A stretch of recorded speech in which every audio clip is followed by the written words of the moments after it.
میں تحریر علیہ السلام بآواز بلند نعرہ صلوات.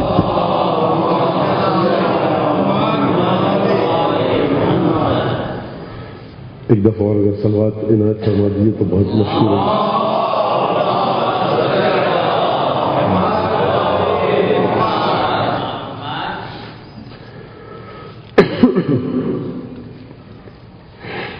أعوذ بالله من الشيطان الرجيم. بسم الله الرحمن الرحيم. الحمد لله رب العالمين بارئ الخلائق أجمعين، والصلاة والسلام على أشرف الأنبياء والمرسلين حبيبنا وحبيب إله العالمين أبي القاسم المصطفى محمد، ثم الصلاة والسلام على أهل بيته الطيبين الطاهرين الذين أذهب الله عنهم الرجس وطهرهم تطهيرا.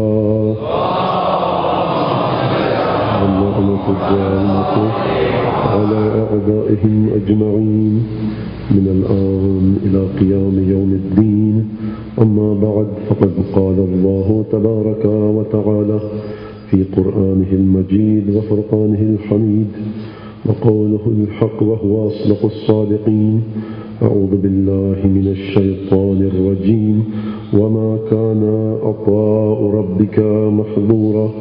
صدق الله العلي العظيم. صلى الله عليه محمد على محمد.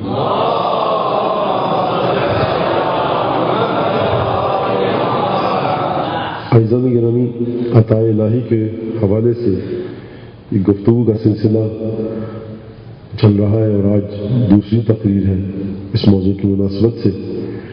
اس سے پہلے کہ میں آج کی گفتگو شروع کروں، مناسب یہ لگتا ہے کہ 5، 6، 7 منٹ، 10 منٹ خلاصہ کر کی گفتگو کا اگر پیش کر دوں تو یقیناً آپ لوگوں کو گرا نہیں گزرے گا، کیونکہ کل کچھ حالات ایسے ہو گئے تھے کہ حاضری متاثر ہوئی تھی، اور ہو سکتا ہے کچھ ایسے لوگ آئے ہوں آج کہ جو کل کی مجلس میں نہیں تھے. عطاء الہی کے موضوع کا انتخاب کیا گیا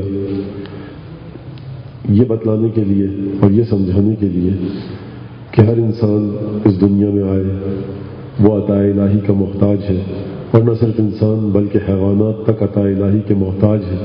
فرق صرف ہے تو شعور میں ہے، ادراک میں ہے.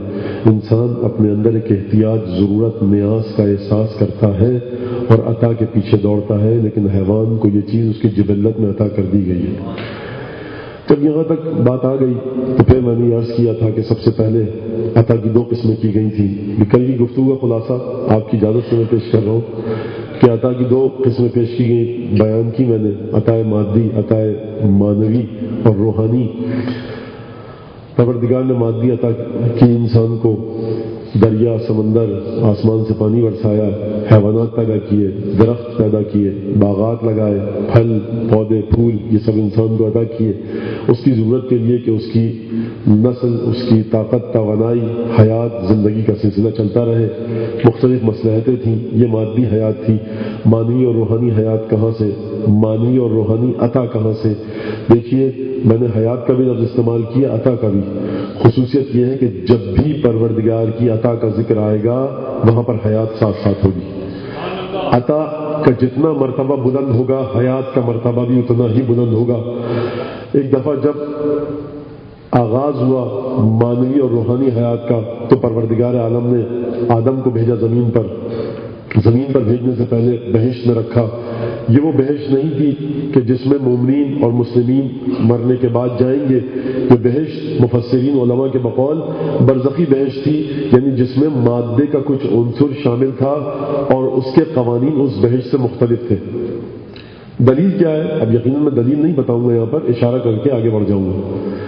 اور خود پروردگار نے کہا کہ دیکھو، لا یخرجنکم الشیطان، تمہیں جنت سے کہیں خبردار آدم و حوا، جنت سے تمہیں شیطان کہیں باہر نہ نکال دے. اگر باہر نکل گئے تو فتشقا، مشقت میں پڑ جاؤ گے. اس لفظ سے یہ سمجھ میں آتا ہے کہ جو آدم نے کام کیا اور جنت سے باہر آئے جناب آدم، تو وہ گناہ نہیں تھا بلکہ آدم کو مشکلات کا سامنا کرنا پڑے گا. گناہ کا نتیجہ عذاب ہوتا ہے. کوئی ایسا کام اگر کر دیا جائے جو اپنے لیے انسان مشکل مصیبت کا باعث بن جائے تو یہ گناہ نہیں ہوتا. ہاں کبھی کبھی گناہ کے بعد مصائب آتے ہیں، لیکن پروردگار نے جو خصوصیت بتائی سورہ طٰہٰ میں جنت کی، کہا کہ دیکھو آدم تم جب اس جنت میں رہو گے لا تظمؤ فیہا ولا تضحیٰ، نہ دھوپ کا سامنا ہوگا تمہیں، نہ پیاس لگے گی، نہ عریانیت کا سامنا ہوگا اور نہ تمہیں بھوک لگے گی، بھوک اور پیاس سے بھی دور رہو گے. اور تمہارے وجود کا مرتبہ یہ ہوگا کہ تمہیں انسان جس طرح زمین پر اپنے آپ کو پوشاک کا محتاج دیکھتا ہے، تمہیں پوشاک کی احتیاج جنت میں نہیں ہوگی، نہ تمہیں دھوپ کی تکلیف یہاں پر ہوگی. تو پروردگار اس آیت کے ذریعے سمجھانا چاہ رہا ہے کہ جب آدم جنت سے گئے تو مسلمان کلمہ پڑھنے والے یہ نہ خیال کر لیں، یہ نہ سمجھ لیں کہ آدم نے گناہ کیا تھا، کوئی حرام کام کیا تھا. اور اس کو میں نے آپ کے سامنے عرض کیا کہ پروردگار عالم نے دو طرح کے مطالبات انبیاء کے بیان کیے ہیں. یہاں سے ہوا آ گئی اس دفعہ بھی بندی والے کا پلیز محمد وعلی محمد صلوات.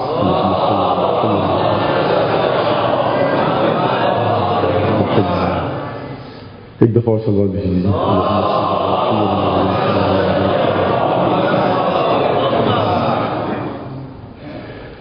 تو دیکھیے آدم کو وہ مقام ملا اور اس کے بعد آدم نے وہ شجرہ کھایا کہ جس سے ممنوع کیا تھا خدا نے. ممانعت کے بعد وہ آدم نے قدم اٹھایا. تو قرآن کی سنت کیا ہے، قرآن کی ریت کیا ہے انبیاء کے بارے میں؟ حضرت ابراہیم کے ساتھ کی آیت میں نے آپ کے سامنے پیش کی کہ حضرت ابراہیم نے کہا تھا رب ارنی کیف تحیی الموتیٰ. مطالبہ تھا ابراہیم کا خدا سے کہ بتا مجھے کہ مردوں کو کیسے زندہ کرے گا. اور اسی طرح کا مطالبہ حضرت موسیٰ نے بھی کیا. مطالبے کا رنگ اور ڈھنگ مختلف تھا. رب ارنی انظر الیک، پروردگار مجھے اجازت دے کہ میں تیری طرف دیکھ سکوں. وہ مطالبہ ایسا تھا کہ پروردگار نے اس کا جواب دے دیا. یہ مطالبہ ایسا تھا کہ جس کا جواب پروردگار نہیں دے سکتا. کیا پروردگار کی قدرت میں نقص ہے؟ نہیں، پروردگار کی قدرت میں نقص نہیں ہے. موسیٰ کی آنکھوں میں تو کیا کسی بھی انسان کی، سردار انبیاء کی آنکھوں میں بھی یہ طاقت نہیں کہ وہ خدا کو دیکھ سکیں، کیونکہ خدا رویت سے ماورا ہے. موسیٰ یہ جو تم نے ہم سے مطالبہ کیا تو کہیں کلمہ پڑھنے والا یہ نہ سمجھ لے کہ موسیٰ نے گناہ کیا. موسیٰ یہاں پر حد ختم ہو گئی ہے. پروردگار عالم قدرت کرے تو کیا کرے کہ پروردگار کا وجود ابصار اور بصارت کے اندر مقید ہو نہیں سکتا. رب ارنی انظر الیک، پروردگار مجھے دیکھنے دے. کہا کہ دیکھو لن ترانی، مجھے نہیں دیکھ سکتے، لیکن پہاڑ کی طرف دیکھو. تو مطالبات دو طرح کے ملے، دونوں میں سے کوئی بھی مطالبہ معیوب نہ تھا. تو جب پروردگار نے کہا کہ دیکھو لا تقرب هذه الشجرہ، اور آدم اس شجرے کے نزدیک گئے، فلما ذاقا، آدم نے اس شجرے کو چکھ لیا، اس شجرے کی جانب گئے، قدم بڑھا لیا. تو کوئی یہ نہ سمجھے کہ وہ شجرہ جو کھایا آدم نے حرام کام کیا. آدم نعوذ باللہ خاکم بدہن معاذ اللہ من ذالک، کہ آدم مستحق عذاب ہو گئے. نہیں، تکلیف میں مبتلا ہو گئے. وہ شجرہ ایسا تھا کہ عالم غیب مطلق میں تھا، یعنی اس غیب سے بھی ماورا تھا کہ جو غیب خدا نے آدم کو بتلا دیے تھے. وہ علم آدم الاسماء کلها، تمام کے تمام اسماء کی تعلیم دے دی خدا نے آدم کو. لیکن وہ شجرہ، اس کا مرتبہ یہ تھا کہ اس شجرے کے مرتبے تک آدم کا علم نہیں پہنچ سکتا تھا. کیوں؟ جب خدا یہ کہہ رہا ہے کہ ہم نے آدم کو تمام کے تمام اسماء کی تعلیم دے دی، تو کیوں ایک چیز کو مخفی رکھا؟ مخفی اس لیے رکھا کہ پروردگار عالم کی ذات لامحدود ہے. کچھ ایسے مراتب ہیں، کچھ ایسے مرتبے ہیں کہ جہاں پر آدم کا علم پہنچ کر رک جائے گا. آدم کا علم وہاں تک نہیں پہنچ سکتا. وَعَلَّمَ آدَمَ الْأَسْمَاءَ كُلَّهَا، تو اس سے سمجھ میں یہ آیا کہ وہ شجرہ نہایت غیب میں تھا، غیب مختص تھا، علم مستأثر الہی میں تھا. وہ علم کے جو خود خدا جانتا تھا، آدم کی بھی رسائی وہاں تک نہیں ہوئی تھی. جب آدم نے یہ کام کیا تو توبہ کی ضرورت پڑی. سورہ اعراف میں ایک دفعہ آدم نے اعلان کیا ربنا ظلمنا انفسنا وان لم تغفر لنا وترحمنا لنكونن من الخاسرین، پروردگار ہم پر رحم فرما، ہمارے گناہ سے عفو کر دے، بخش دے، معاف کر دے ہمارے گناہ کو. اگر تم نے ایسا نہ کیا تو ہم گھاٹا اٹھانے والوں میں سے ہو جائیں گے. مفسرین نے کہا کہ وہ جو خدا نے کہا تھا نا کہ فتلقى آدم من ربہ کلمات، خدا نے آدم کو کچھ کلمات دیے، آدم نے دریافت کیے. تو یہ کلمات وہ تھے کہ جو سورہ اعراف میں اعلان کیا آدم نے کہ پروردگار میں نے گناہ کیا، ہم نے اپنی جانوں پر ظلم کیا. اگر تو رحم نہ کرے گا، ہمارے گناہ کو معاف نہ کرے گا تو ہم گھاٹا اٹھانے والوں میں سے ہو جائیں گے. یہ تھے وہ کلمات کہ جن کے ذریعے خدا نے آدم کی توبہ قبول کی. کل تک کی گفتگو، یہاں تک ابھی کل تک کی گفتگو چل رہی ہے. میں ضروری سمجھتا ہوں کہ اس کو دہرانا، کیونکہ مجھے اطلاع ملی کہ کل کی مجلس اب وہ مطلب کافی پیچیدہ سی ہو گئی تھی، خوش کہیے جو بھی آپ اپنی زبان میں کہیے، تو میں دہرانا چاہتا ہوں. تو دیکھیے اگر آپ یہ کہیں گے، مفسرین تمام کے تمام جن مفسرین نے یہ بات کری ہے، اگر یہ کہیں گے یہ جملہ تھا وہ جس کے ذریعے آدم کی توبہ قبول ہوئی، تو یہ جملہ تو آدم کو پہلے سے پتا تھا.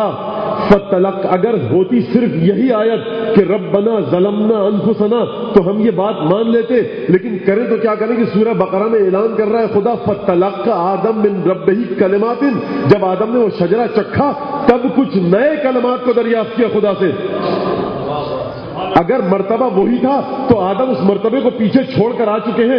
فرشتوں کے سامنے مقابلہ ہو چکا ہے کہ پروردگار کے سامنے فرشتوں نے کہا تھا ہم تسبیح بھی کرتے ہیں، تقدیس بھی کرتے ہیں. یعنی آدم کو جب فرشتوں کے مقابلے میں لایا گیا، فرشتے سجدے میں گر گئے اور فرشتوں نے کہا کہ ہمارا علم آدم کے مقابلے میں کچھ نہیں. اس کا مطلب یہ ماننا پڑے گا کہ آدم کو تسبیح کا بھی علم ہے، تقدیس کا بھی علم ہے، حمد الہی کا بھی علم ہے. اگر آپ نے یہ کام کر لیا، اگر آپ یہ سمجھ گئے کہ آدم کو تسبیح اور تقدیس اور حمد کا علم ہے، تو ان تینوں مقولوں کے تحت یہ آیت آ چکی ہے کہ پروردگار ظالم میں ہوں، تو نہیں ہے. یہ بات وہاں پہلے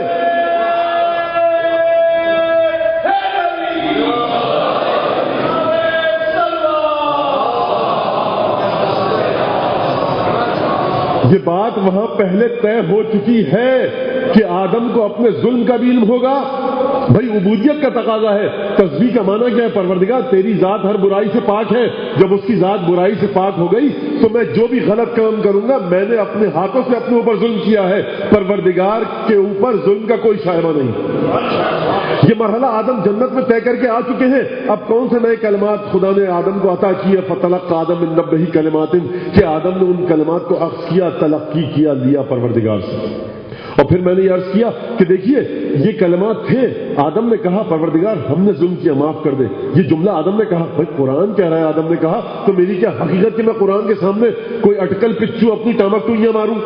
اب اس سے زیادہ کوئی گرا ہوا گھٹیا لفظ مجھے نہیں پتا تھا، میری ووکیبلری میں نہیں تھا کہ جو انسان کے حقیر علم کے لیے استعمال کیا جا سکے. انسان کی حقارت کو بھائی الفاظ، ڈپکشن اور نریشن کی بحث ہے. اب میرے پاس اپنے علم کی حقارت کے لیے اس سے زیادہ کوئی لفظ نہیں تھا جو میں بیان کر پاتا. تو یہ میں نے ذرا سا ایک ممبر کے آداب سے ہٹ کر کے استعمال کیا لفظ، تاکہ تمام کے تمام طبقات فکر کے لوگ اس بات کو سمجھ جائیں کہ حقیر ترین علم ہے ہمارا. وما اوتیتم من العلم الا قلیلا، نہایت حقیر حساب پٹا علم دیا گیا ہے تمہیں، جس کے بل پر تم کائنات کو تسخیر کر رہے ہو. سوچو جب پورا علم تمہیں دیا جائے گا تو کیا ہوگا. دیکھیے فتلقا آدم نے اخذ کیا، تلقی کیا اس علم کو، ان کلمات کو.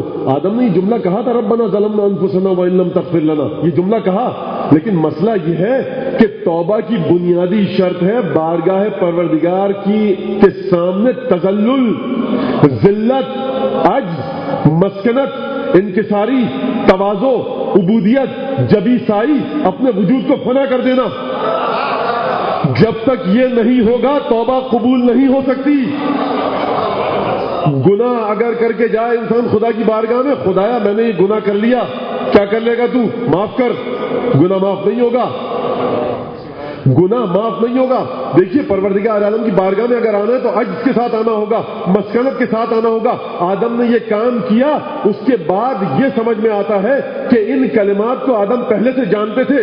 لازمہ یہ ہے، ضروری یہ ہے کہ یہ جو کلمات آدم نے تلقی کیے لیے خدا سے، ان کلمات کے اندر ایک ایسا نور ہونا چاہیے، ایک ایسی حقیقت ہونی چاہیے کہ آدم ان کلمات کو دیکھنے کے بعد ان کلمات کے مقابلے میں اپنے آپ کو حقیر محسوس کرے، عجز اور مسکنت کا احساس کرے، بندگی کا احساس کرے، عبودیت کا احساس کرے، تواضع کا احساس کرے. ایک دفعہ جبی سائی پر مجبور ہو جائیں. ہونا یہ چاہیے ان کلمات کو، ورنہ تو پروردگار کیوں کہتا بے کلمات، کچھ کلمات. اور پھر میں نے عرض کیا کہ دیکھیے خدا نے فرمایا قرآن میں الم یعلم ان اللہ ہوا یقبل التوبۃ عن عبادہ، کیا یہ لوگ نہیں جانتے کہ خدا ہی ہے؟ توجہ کے ساتھ سنیے گا ترجمہ، خدا ہی ہے. یہ نہیں کہ خدا نے کہ خدا توبہ قبول کرتا ہے تو میں اور آپ بھی توبہ قبول کر لیتے.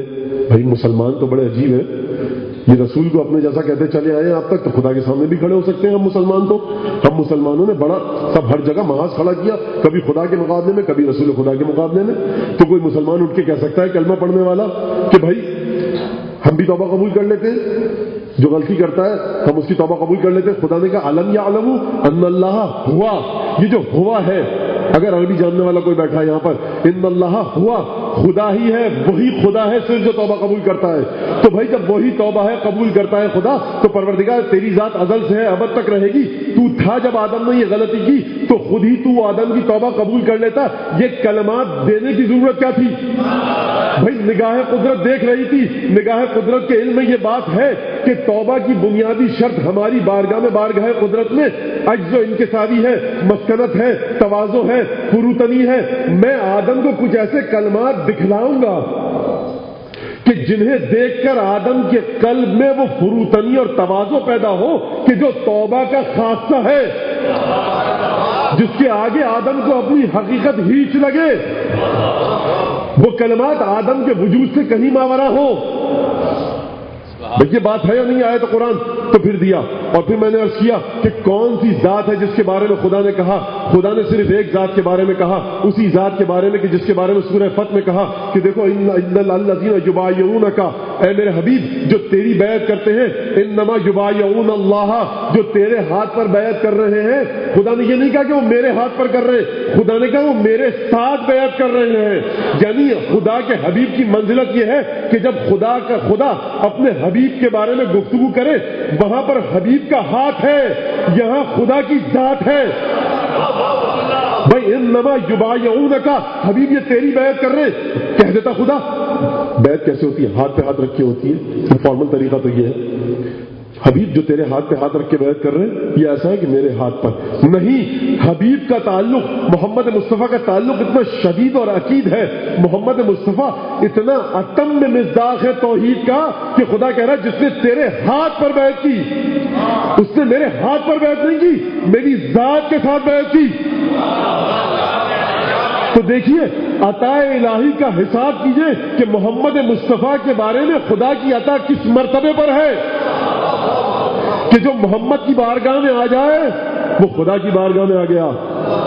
بھئی قرآن ہے، وما رمیت اذ رمیت ولکن اللہ رمی، تو قرآن سے یہ سمجھ میں آتا ہے کہ وہ نور، وہ کلمات کہ جن کے ذریعے خدا نے آدم کے قلب میں تذلل پیدا کیا، خضوع اور خشوع پیدا کیا، قرآن سے یہ نکل کے آتا ہے کہ وہ نور محمدی تھا۔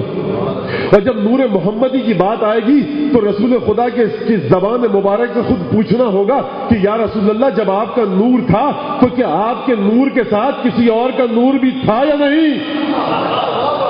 اگر کچھ انوار ایسے ملے حدیث اور قرآن کی روح سے کہ جہاں جہاں رسول کا نور تھا وہ بھی رسول کی معیت میں تھے، وہ رسول کی تبعیت میں تھے، وہ رسول کے ساتھ ساتھ تھے، تو ماننا پڑے گا کہ آدم کی توبہ صرف رسول کے ذریعے قبول نہیں ہوئی بلکہ ان انوار کے ذریعے بھی قبول ہوئی کہ جو رسول کے ساتھ ساتھ تھے۔ اب جائیے جا کر ڈھونڈیے قرآن کو، حدیث کو پڑھیے کہ کس کا نور ساتھ تھا۔ جس کی ذات کی حقیقت رسول کے ساتھ ہو بس اسی کے دامن کو تھام لیجئے۔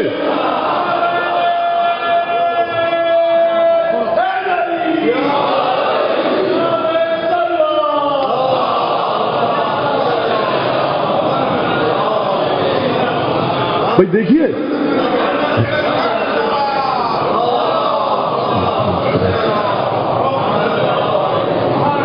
بحث نسبت کی ہے، بحث تعلق کی ہے، اور یہی اب جب دیکھیے اب تعلق کی بات، عجیب مصرع عجیب بند کہہ کر چلے گئے مرحوم میر انیس۔ اب میں کیا کروں، آ گئی بات تو مجھے کل پڑھنا تھا یہ، لیکن کل کچھ حالات ایسے تھے کہ کچھ ایک مزاج نہیں بن رہا تھا نہ مجلس۔ بہرحال آپ سب کے سامنے دعا کریں خدا سے، قسم دیں خدا کو سید الشہداء کی مظلومیت کی، مادر سید الشہداء کی مظلومیت کی، فرق شکافتہ امیر المومنین کی، ابو الفضل عباس سے کٹے ہوئے بازوں کی پروردگار تو ہمارے لیے بہتر سے بہتر حالات کو مقدر فرما، اور اس ملک کی سلامتی، سربلندی، اس ملک کی حفاظت پروردگار تو خود فرما ان ہستیوں کے تصدق میں۔ دیکھیے جب نسبت کی بات آ گئی تو عجیب بند کہہ گئے میر انیس سید الشہداء کی زبانی، فرما رہے ہیں سید الشہداء کی زبانی دنیا، اب یہاں سے آج کی تقریر شروع ہو رہی ہے اس لیے آپ چوکنے ہو کر بیٹھ جائیے۔ دنیا ہو ایک طرف تو لڑائی کو سر کروں، سید الشہداء فرما رہے ہیں دنیا ہو ایک طرف تو لڑائی کو سر کروں، آئے غضب خدا کا ادھر رخ جدھر کروں، آئے غضب خدا کا ادھر رخ جدھر کروں، عجیب مرحلہ ہے واقعی. فکر کو دیکھیے, 200 سال پہلے نہ کتابیں تھیں, نہ مدارس تھے, نہ انٹرنیٹ تھا. یہ آتا ہے میر انیس کو جناب سیدہ کی. دنیا ہو ایک طرف تو لڑائی کو سر کروں, آئے غضب خدا کا ادھر رخ جدھر کروں, بے جبرائیل کار قضا و قدر کروں. بڑی اہم بات کیا ہے میر انیس. جنت اور جہنم کا فیصلہ ہو سکتا ہے اس شعر پہ. ذرا سی غلطی ہو گئی میر انیس جہنم سے جا کر نکلیں گے, اور ذرا سی تصحیح ہو گئی تو جنت سے نکلیں گے. آپ نے بڑی آسانی کے ساتھ سن لیا اس شعر کو, اس بیت کو. بے جبرائیل کار قضا و قدر کروں, انگلی کے ایک اشارے سے شق القمر کروں. بھائی نعوذ باللہ, کیا سید الشہداء معاذ اللہ خاکم مدہن, کیا سید الشہداء اتنا نہیں جانتے کہ یہ اوصاف رسول سے مختص ہیں؟ کیا میر انیس کو یہ نہیں پتا کہ یہ اوصاف رسول سے مختص ہیں؟ پھر یہ کیسے کہہ گئے؟ بھائی میر انیس جانتے ہیں کہ عطاء الہی کا سلسلہ ختمی مرتبہ سے چلا ہے. میر انیس جانتے ہیں کہ جہاں جہاں رسول کے پاس عطاء الہی تھی, رسول جس کو چاہے اپنی عطا دے. جب رسول جس کو اپنی عطا دیں گے وہ رسول ہی کی طرح کے کام کرے گا. دنیا ہو ایک طرف تو لڑائی کو سر کروں, آئے غضب خدا کا ادھر رخ جدھر کروں, بے جبرائیل کار قضا و قدر کروں, انگلی کے ایک اشارے سے شق القمر کروں. سید الشہداء فرما رہے ہیں میر انیس, خدا کی رحمت نازل ہو میر انیس پر بھی اور قبلہ رشید ترابی مرحوم پر بھی. میں نے کیسٹ میں سنا ہے ان سے, اور یہ بالکل صحیح ہے. جو جا کر میر انیس کے دیوان کا مرثی کے ان کی جلدیں ہیں اس کا مطالعہ کرے گا, وہ اس بات کو یقین سے مانے گا, اذعان کرے گا کہ میر انیس محتوا اور قافیہ دونوں کے لحاظ سے اپنے آپ کو مشکل میں ڈالتے ہیں. خود اپنی مرضی سے منجدھار میں اترتے ہیں, پھر منجدھار سے نکلتے ہیں. بڑے کہنمش پیراک کا کام ہے یہ, معمولی شاعر نہیں ہے. دیکھیے کسی دنیاوی لیڈر کے بارے میں, سیاسی لیڈر کے بارے میں, ہما شما کے بارے میں جس کی کوئی اوقات ہی نہیں, اس کے بارے میں قصیدہ کہنا ہے, جو منہ میں آئے کہتے جائیے, کون روک رہا ہے؟ خوش ہو جائیں گے تو وہاں سے عطا ہو جائے گی. لیکن یہ سید الشہداء ختمی مرتبہ کی بات ہے. خبردار قرآن سے ایک قدم آگے نہ بڑھ جانا. تو پھر میر انیس کیسے آگے بڑھ گئے؟ میر انیس اپنے آپ کو خود منجدار میں ڈالتے بھی ہیں, گرداب میں, اور خود نکلتے بھی ہیں. مضمون کے حساب سے بھی اپنے آپ کو گرداب میں ڈالتے ہیں, اور قافیہ اور ردیف کے حساب سے بھی. اور ان دونوں منجداروں سے نکلنا یہ بجس میر انیس کا کام ہے, اور یہ خدا کے ہاتھ کی مدد سے ہو سکتا ہے. جب یہاں تک آ کر رک گیا سلسلہ فکر, پڑھنے والا پریشان ہو جاتا ہے یہ کیا کہہ رہے ہیں میر انیس. پھر خود مشکل کو حل کرتے ہیں. جب فرمایا سید الشہداء نے کہ دیکھو دنیا کو ایک طرف تو لڑائی کو سر کروں, آئے غضب خدا کا ادھر رخ جدھر کروں, بے جبرائیل کار قضا و قدر کروں, انگلی کے ایک اشارے سے شق القمر کروں. ایک دفعہ پڑھنے والا پریشان ہو جاتا ہے. میر انیس اس کی پریشانی کو حل کرتے ہیں. فرماتے سید الشہداء کی زبانی, طاقت اگر دکھاؤں رسالت میں آپ کی.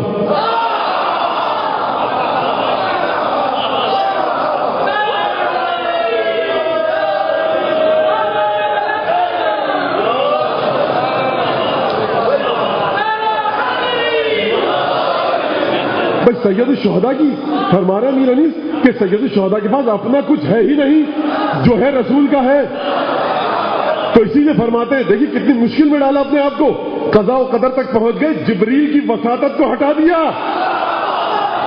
شق القمر تک کا کام کروا دیا. لیکن اس خوبصورتی کے ساتھ حل کیا مسئلے کو کہ نہ عقیدے پر کوئی حرف آیا, نہ قرآن کا تقدس پامال ہوا. اسے کہتے ہیں مرثیہ گو. بھائی اسی لیے کہا تھا میر انیس نے, وہاں پر پچھلے سال میں پڑھ چکا, اندیشہ توصیف شہنشاہ امم ہے, زانو پہ سر فکر ہے, سجدے میں قلم ہے, یہ راہ ہے باریک کے لغزش میں قدم ہے. اے دست زبردست خدا وقت کرم ہے, خامے سے نہ کچھ تب خدا داد سے ہوگا, یہ مرحلت ہے آپ کی امداد سے ہوگا.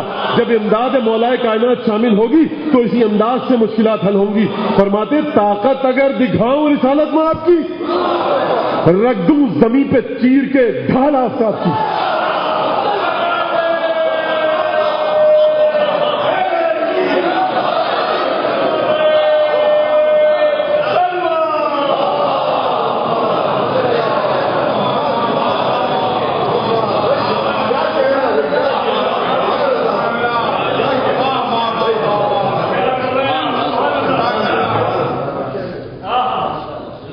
دیکھیے یہ سلسلہ ہے عطا الہی کا، سب سے بڑا وجود کہ جسے عطا الہی ملی رسول خدا، بس دریافت کنندہ جس نے ریسیو کیا، ریسیپینٹ اینڈ کو تو سمجھ لیا آپ نے کہ جو دریافت کر رہا ہے وصول کر رہا ہے رسول خدا تھے، لیکن ذرا ٹرانسمیشن جہاں سے ہو رہا ہے اس ذات کی بھی بات کیجئے کچھ۔ بھائی پروردگار کی بارگاہ میں سب سے بڑی عظیم ترین چیز ہے کیا؟ سوال ہے میرا، پروردگار کی بارگاہ میں سب سے عظیم ترین چیز وہ رضوان ہے، اس کی رضایت، خود اس کی ذات۔ یہ ذہن میں رکھیے گا آپ نے، یہ اپنے ذہن میں رکھیے گا آپ کہ پروردگار کی بارگاہ میں سوائے اس کی ذات سے بڑھ کر کوئی اور ذات، کوئی اور چیز ہے ہی نہیں۔ آٹھویں امام نے فرمایا کان اللہ،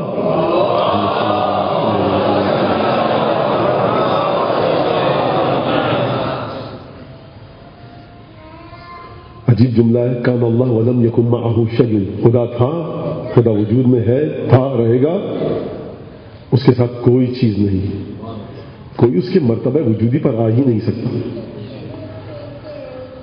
دیکھیے 2-3 دن کی گفتگو تمہیدی رہے گی اور اس کے بعد پھر 4-5 تاریخ کے بعد سے ہم بطور کلی نتائج کی طرف جائیں گے انشاءاللہ العزیز۔ آپ لوگ بھی دعا کیجیے کہ پروردگار عالم توفیق دے، پنجتن کی عنایت شامل حال رہے۔ انبیاء کے ساتھ سب سے بڑا مسئلہ کیا تھا؟ جو مشکل تھی انبیاء کے ساتھ وہ کیا تھی؟ آپ کہہ سکتے ہیں کہ مولانا کیا بات کہہ رہے ہیں، انبیاء کے ساتھ تو کوئی مشکل نہیں تھی۔ دیکھیے ایک اچھے استاد کی مشکل کیا ہوتی ہے؟ شاگرد نالائق ملے، شاگرد نالائق ملے۔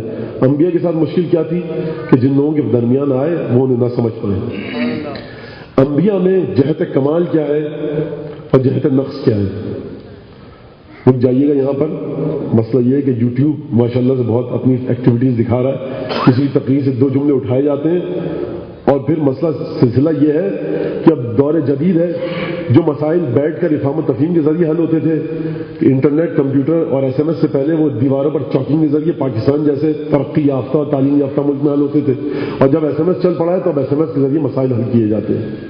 تو دیکھیے میں اس بات کا مجھے اندیشہ ہے کہ جو میں نے جملہ کہا کسی کی سمجھ میں نہ آئے، ایک جھپکی لی اس نے، ایک اونگ لی اور اس نے کہا مولانا نے کہا تھا کہ انبیاء میں ایک جہت کمال تھی، ایک جہت نقص تھی۔ پوری بات سن لیجیے گا میری اور اس کے بعد فیصلہ کیجیے گا۔ ایک ذرا بلند آواز سے صلوات بھیجیے محمد علیہ۔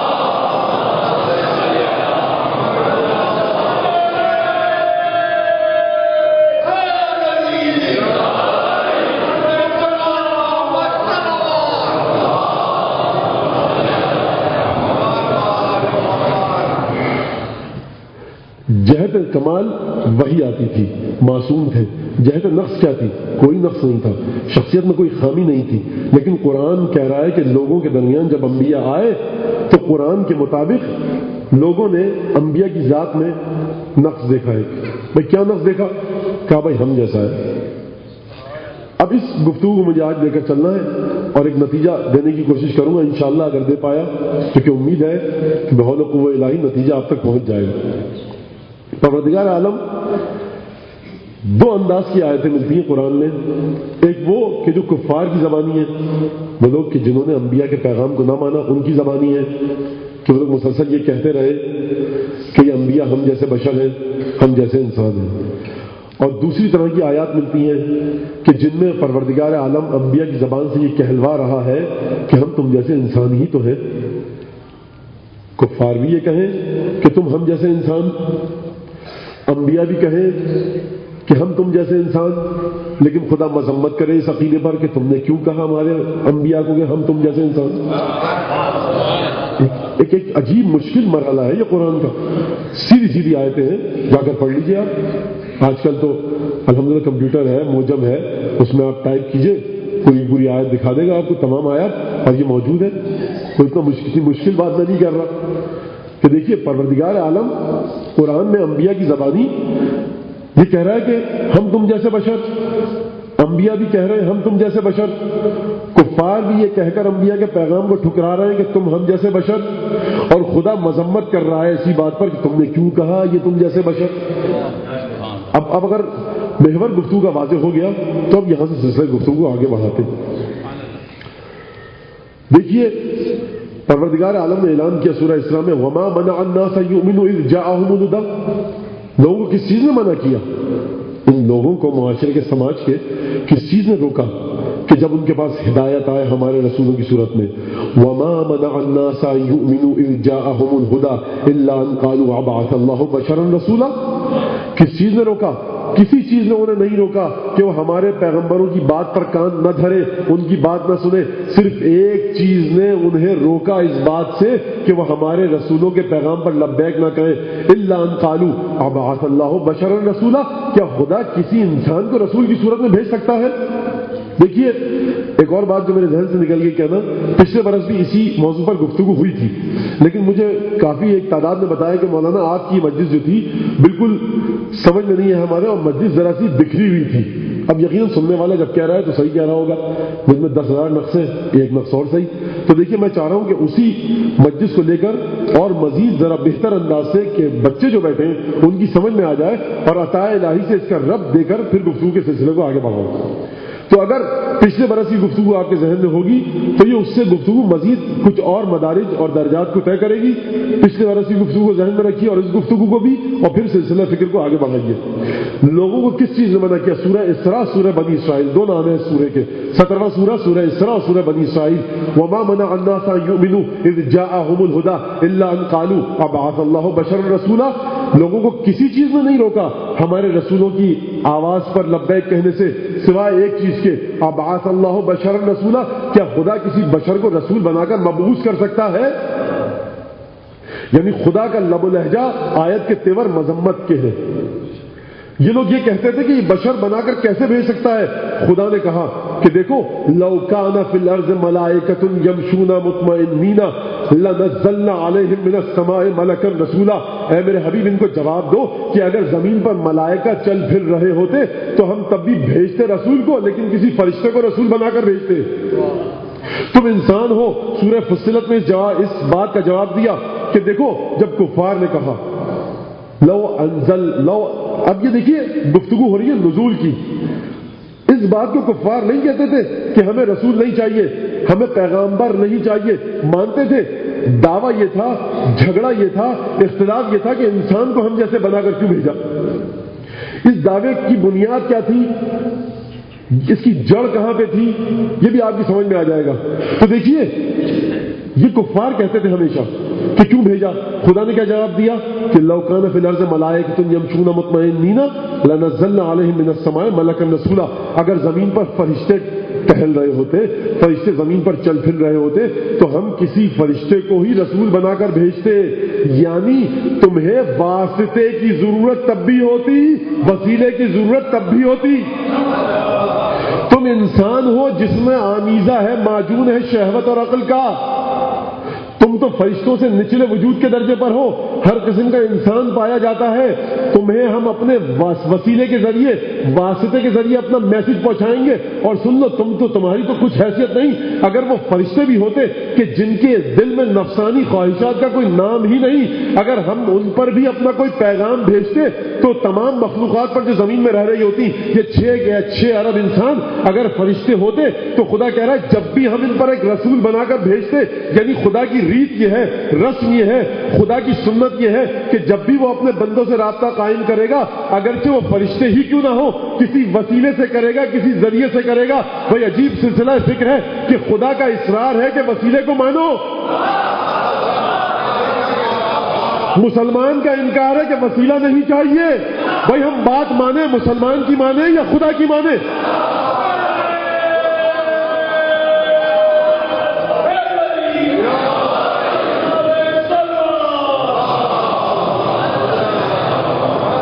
یہ واضح بات ہے، انسان میں شائستگی ہے کہ وہ فرشتے سے کہیں بلند مقام پر چلا جائے، لیکن تمام انسان تو ایسے نہیں ہے نا، گناہگار بھی ہے، معصیت کار بھی ہے، بد کردار بھی ہے، بد اتوار بھی ہے۔ وہ لوگ ہیں کہ جو چند سکوں کی خاطر آبادیوں کو تہز نہز کر دیتے ہیں۔ یہ ایسے انسان جب موجود ہیں، پروردگار کہہ رہا ہے کہ تمہیں ہم جب اپنا پیغام بھیجیں گے تو کسی انسان کو پیغمبر بنا کر بھیجیں گے۔ اور سن لو، اگر تم سب کے سب فرشتے بھی ہوتے تو تب بھی ہم فرشتے کے ذریعے اپنی رسالت کا پیغام پہنچاتے، براہ راست کسی سے بات نہیں کرتے۔ اچھا وما منع الناس ان يؤمنوا اذ جاءهم الهدى الا ان قالوا ابعث الله بشرا رسولا قل لو كان في الارض ملائكه يمشون مطمئنين لنزلنا عليهم من السماء ملكا رسولا، ہم تب بھی رسول بنا کر بھیجتے فرشتے کو۔ اچھا اب یہ جب گفتگو ہے تو سلسلہ کیا ہے؟ جب بات آ گئی بشریت کے اوپر اعتراض تھا کفار کا، اب ذرا اس بشریت کو سمجھ لیجیے کہ آیا قرآن کیا کہہ رہی ہے۔ قرآن کیا کہہ رہا ہے سورہ یاسین میں کہ جب آئے قالو، فرشتوں نے کیا کہا کہ ہم تمہارے جانب پیغام لے کر آئے ہیں خدا کا، ہم تمہاری جانب پیغام لے کر آئے ہیں خدا کا۔ اور کیا کہا فرشتوں نے؟ ان نحن الا بشر مثلکم، کہ ہم، کفار نے کیا کہا کہ تم نہیں ہو مگر بشر ہو ہماری طرح کے، تم ان انتم الا بشر مثلنا، تم نہیں ہو کچھ بھی سوائے اس کے کہ بشر ہو ہم جیسے۔ کفار کہہ رہے ہیں، سورہ یاسین کا تذکرہ ہے، بشر ہو ہم جیسے۔ تو کیا جواب دیا فرشتوں نے کہ دیکھو ہم تمہارے جیسے بشر ہیں، لیکن اس کے اوپر گفتگو نہیں کی۔ فرشتوں نے کہا کہ دیکھو ہم تمہاری جانب آئے ہیں پروردگار کا پیغام لے کر، یعنی بشر تو ہیں لیکن پیغام لے کر آئے ہیں۔ اب دیکھیے زاویہ نگاہ کیا ہے، جب زاویہ نگاہ کی بات آ گئی تو پروردگار زاویہ نگاہ کو سمجھانا چاہتا ہے۔ پروردگار کہنا چاہ رہا ہے کہ دیکھو یہ بشر ہیں، پیغامبر بھی ہیں، دونوں چیزیں ہیں، لیکن فرق زاویے کا ہے۔ مجھے پتہ ہی گفتگو خشک ہو رہی ہے، لیکن آپ اپنے حواس کو، اپنے اذہان کو، افکار کو، سوچوں کو میری جانب مبذول رکھیے۔ میں ایک نتیجہ دینا چاہتا ہوں، اس مسئلے کو حل کر کے میں آج یہاں سے اٹھنا چاہتا ہوں۔ دیکھیے پروردگار نے کیا فرمایا سورہ بقرہ میں، عسیٰ ان تکرہوا شیئا وہو خیر لکم وعسیٰ ان تحبوا شیئا وہو شر لکم واللہ یعلم وانتم لا تعلمون۔ ہو سکتا ہے کہ کوئی چیز تمہیں بری لگے لیکن تمہارے لیے اچھی ہو، اور ہو سکتا ہے کہ کوئی چیز تمہیں اچھی لگے وہ تمہارے لیے بری ہو، تمہیں نہیں پتا۔ اللہ یعلم، خدا جانتا ہے کہ تمہارے لیے کون سی چیز حقیقتاً اچھی ہے اور کون سی چیز حقیقتاً بری ہے۔ ہو سکتا ہے کوئی اچھی چیز تم سمجھ رہے ہو لیکن وہ بری ہو تمہارے لیے، یا ہو سکتا ہے تم بری سمجھ رہے ہو لیکن تمہارے لیے اچھی ہو۔ بھائی عطا الہی جب آتی ہے پروردگار کی جانب سے تو انسان کہتا ہے بھائی یہ کیا پروردگار نے عطا کیا، یہ کیا دے دیا۔ پروردگار کہنا چاہ رہا ہے دیکھو زاویہ نگاہ کو اپنے درست رکھو، زاویے کو درست رکھو، دیکھو انتساب پروردگار عالم کی جانب کس چیز کا کتنا زیادہ ہے، کس زاویے سے ہے، تم نہیں جانتے۔ واللہ یعلم وانتم لا تعلمون، خدا جانتا ہے تم نہیں جانتے۔ تم تو کہہ رہے ہو ہمیں یہ چیز اچھی لگتی ہے، وہ چیز بری لگتی ہے، خدا جانتا ہے کہ تمہارے لیے کون سی چیز اچھی ہے کون سی چیز بری۔ جب ایک دفعہ بات آگے بڑھی تو دیکھیے سورہ آل عمران میں ارشاد ہوا پروردگار عالم کا کہ دیکھو تم اس دنیا میں آئے ہو، دنیا کے مزے لوٹ رہے ہو، مختلف لذتیں، تم سمجھتے ہو یہی دنیا ہے۔ وما الحیات الدنیا الا متاع الغرور، یہ دنیاوی زندگی سوائے دھوکے کے مال کے، دھوکے کی جنس کے کچھ اور نہیں۔ تم اس دنیا میں مشغول مت ہو جانا، زاویہ نگاہ کو دیکھو رکھو، یہ دنیا ہے تو بہت لذتوں کی جگہ لیکن دار عمل ہے، اسی دنیا سے توشہ آخرت اٹھا کر جاؤ، تم اس دنیا پر منجمد ہو کر نہ رہ جاؤ۔ پروردگار کہہ رہا زاویہ نگاہ کو درست رکھو، یہ دنیا ہم نے خلق کی، یہیں پر رسول بھی آئے، یہیں پر تم بھی ہو۔ ہمارا کہنا یہ ہے کہ دنیا متاع غرور ہے، یہ سراب ہے، دھوکہ ہے، کہیں منجمد ہو کر نہ رہ جانا، مشغول نہ ہو جانا، آگے کی تیاری کرو۔ دنیا کے وجود کو مان رہا ہے پروردگار لیکن زاویہ نگاہ کو کہہ رہا ہے کہ اختلاف ہے۔ پھر اور بات آگے بڑھی، کہا کہ اچھا دنیا کی چیزوں کے بارے میں المال والبنون زینت الحیات الدنیا والباقیات الصالحات خیر عند ربک ثوابا وخیر عملا۔ دیکھو سن لو، مال اور بیٹے، مال اور بیٹے، المال والبنون زینت ہے دنیاوی زندگی کی۔ کبھی یہ نہ سمجھ لینا کہ جس کے جتنے بیٹے زیادہ، جتنا مال زیادہ، وہ آخرت میں بھی پروردگار کی بارگاہ میں اتنا مقرب ہے۔ اعلان ہو رہا ہے پروردگار کا دیکھو عطا ہماری ہی ہے، ہم ہی بیٹے دیتے ہیں، ہم نے ہی مال دیا، لیکن دیکھو یاد رکھنا، توجہ کرنا، اگر تم اس میں دھوکہ کھا جاؤ کہ یہ جو پروردگار مال دے رہا ہے، دولت دے رہا ہے، کثیر تعداد میں بیٹے دے رہا ہے تو میں پروردگار کی بارگاہ میں مقرب ہوں۔ ایک دفعہ پروردگار نے اس کی تردید کی، کہا دیکھو المال والبنون زینت الحیات الدنیا والباقیات الصالحات خیر عند ربک ثوابا وخیر عملا، اور جو باقیات صالحات ہے کہ جو باقی رہے گا تمہارے لیے قیامت تک پروردگار کی بارگاہ میں، جس کا ثواب بھی بہتر ہے، جس سے امید بھی لگائی جا سکتی ہے، وہ صرف وہی چیز ہے جو پروردگار کی بارگاہ میں بھیجتے ہو۔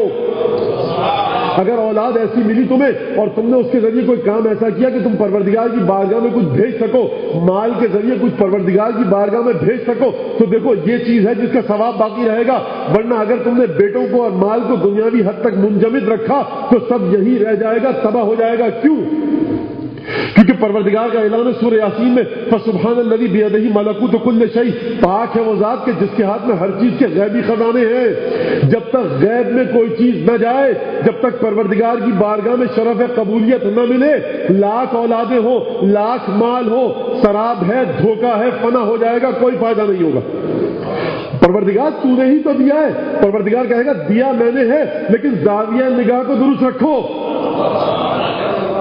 اچھا یہاں بیٹی کی بات نہیں کی، کیونکہ بھائی ایک عمومی تصور تھا عرب کے معاشرے میں بھی اور یہاں پر بھی کہ بیٹی باعث فخر و افتخار نہیں ہے. عرب کے معاشرے میں تھا اور آج بھی کہ جن کی سوچ ذرا پسماندہ ہے، بلکہ بہت ہی پسماندہ ہے، وہ بیٹی کو باعث عزت و افتخار نہیں سمجھتے.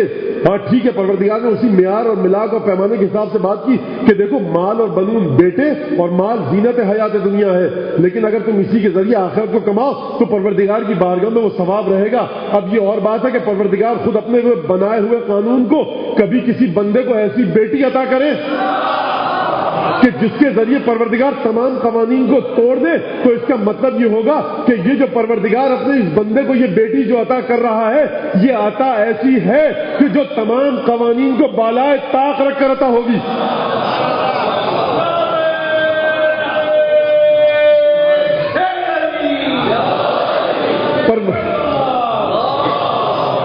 پروردگار اپنے اس قانون کو بھی توڑے گا، المال والبنون. نہ اس نبی کو، اپنے اس حبیب کو نہ مال دیا نہ بیٹے دیے. جو 2 بیٹے قاسم اور ابراہیم دیے وہ چھین لیے، صرف ایک بیٹی باقی رکھی. لیکن اس انداز سے وہ عطا ہوئی کہ زینت دنیا بھی بنے گی، زینت آخرت بھی بنے گی. دنیا کی زینت کیا ہے کہ رسول کی جو نسل چلی وہ فاطمہ سے چلی. اور زینت آخرت کیا ہے؟ زینت آخرت یہ ہے کہ ایک دفعہ منادی ندا دے گا میدان قیامت میں، یا اہل محشر غضوا ابصارکم فإن فاطمہ بنت محمد. اے قیامت کے میدان میں موجود لوگوں، اپنی آنکھیں جھکا لو، محمد کی بیٹی فاطمہ گزرنے والی ہے.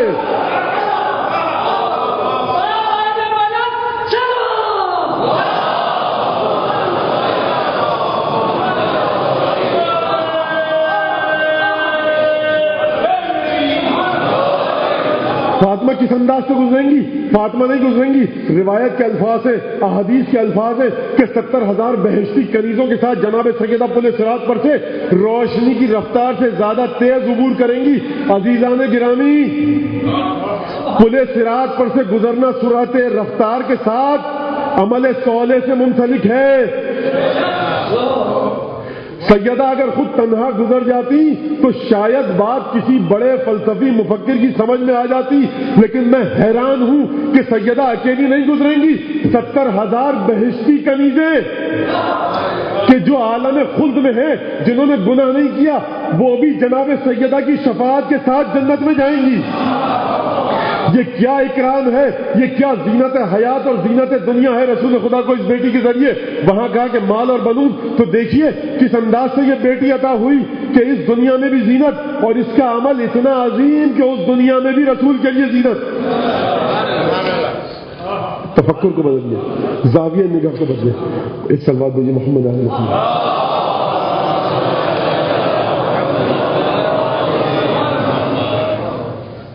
تو دیکھیے زاویہ نگاہ کو بدلے انسان. اگر وہ جو لوگ جنہوں نے اپنے زاویہ نگاہ کو نہ بدلا، کہتے تھے ایک ہی تو بیٹی ہے، ختم ہو جائے گی. پروردگار دیکھ رہا تھا کہ تم ایک بیٹی کو دیکھ رہے ہو، زاویہ نگاہ کو نہیں دیکھ رہے. دیکھو عطا کس نے کی ہے، کس کو کی ہے. تم نسبت عطا کو دیکھو. تم نے یہ دیکھ لیا کہ محمد تم جیسا ایک انسان ہے، اسے کوئی چیز ملی، ایک بیٹی ملی. تم نے اس مرحلے پر دیکھا، ریسیپینٹ اینڈ پر دیکھا. تم نے محمد کو دیکھا جب محمد دریافت کر رہے تھے اس بیٹی کے وجود کی برکتوں کو. تم نے یہ نہ دیکھا کہ بیٹی دی کس نے ہے. بھائی زاویہ نگاہ کو بدلو. اب دیکھیے جب بشر کی بات کی، مما منا الناسا، کس چیز میں منع کیا لوگوں کو کہ وہ رسول کے پیغام پر لبیک نہ کرے. سورہ یاسین نے کہا کہ دیکھو کفار نے کہا کہ تم بشر ہو، ہم جیسے بشر ہو، ہم تم جیسے بشر ہیں. رسول نے کیا کہا کہ بھائی ہم پیغام لے کر آئے ہیں. پروردگار جانتا ہے کہ ہم مرسلین ہیں، ہم تمہاری جانب پیغام لے کر آئے ہیں۔ اس کا مطلب یہ ہے کہ انسانوں نے جو رسول کو نہ مانا وہ مشابہت دیکھ کر مانا۔ بھائی کیا مشابہت میں کوئی خامی تھی یا نہیں تھی؟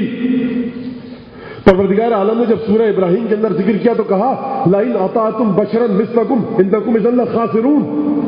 کفار نے کہا، کفار ایک دوسرے سے آ کر کہتے تھے کہ دیکھو اگر تم اپنے جیسے کسی انسان کی تبعیت کرو گے تو بڑے گھاٹے میں رہو گے، عقل کے ناخن لو، کچھ ہوش کی دوا کرو، کچھ اپنی عقل کو استعمال کرو، اپنے جیسے انسان کی تبعیت کر رہے ہو۔ اور یہاں فرشتے کہہ رہے ہیں کہ ان نحن الا بشر مثلکم، ہم نہیں ہیں سوائے تم جیسے انسان۔ رسول یہ کہے، تمام انبیاء یہ کہیں ہم تم جیسے انسان، کفار یہ کہیں کہ اگر اپنے جیسے بشر کی پیروی کرو گے تو گھاٹے میں رہو گے۔ تو وہی بات کفار کہیں رسول کے پیغام کو ٹھکرائیں، وہی بات رسول کہے کہ ہم تم جیسے بشر اپنے پیغام کا اقرار کروائے۔ تو پروردگار اگر بات یہی صحیح تھی جو کفار کی، تو اپنے رسولوں کی زبان سے یہ مسلسل کیوں کہلوا رہا ہے کہ کہو ہم تم جیسے انسان، ہم تم جیسے انسان؟ وہ یہ کہیں کہ تم ہم جیسے انسان، ہم تمہاری بات نہ مانے، اور پروردگار جب تم مذمت کرنے پر آئے تو یہ کہے کہ لوگوں کو کس چیز نے روکا کہ وہ ہمارے رسولوں کی بات نہ سنے، بجز یہ کہیں کہ یہ ہم جیسا بشر ہے، ہم نہیں مانتے۔ پروردگار تجھے بھیجنا تھا تو کسی دوسرے روپ میں بھیجتا۔ یہاں تک بات اگر سمجھ میں آ گئی تو پروردگار دیکھیے مشابہت کیوں تھی، مماثلت کیوں تھی۔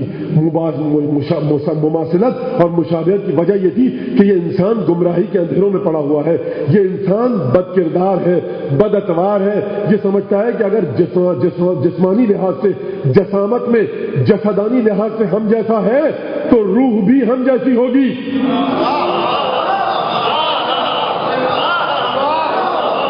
اور یہ جو نعرہ لگایا گیا کہ ہم جیسے تو یہ نعرہ کوئی اتفاقی نہیں تھا، ایک سوچی سمجھی سازش تھی۔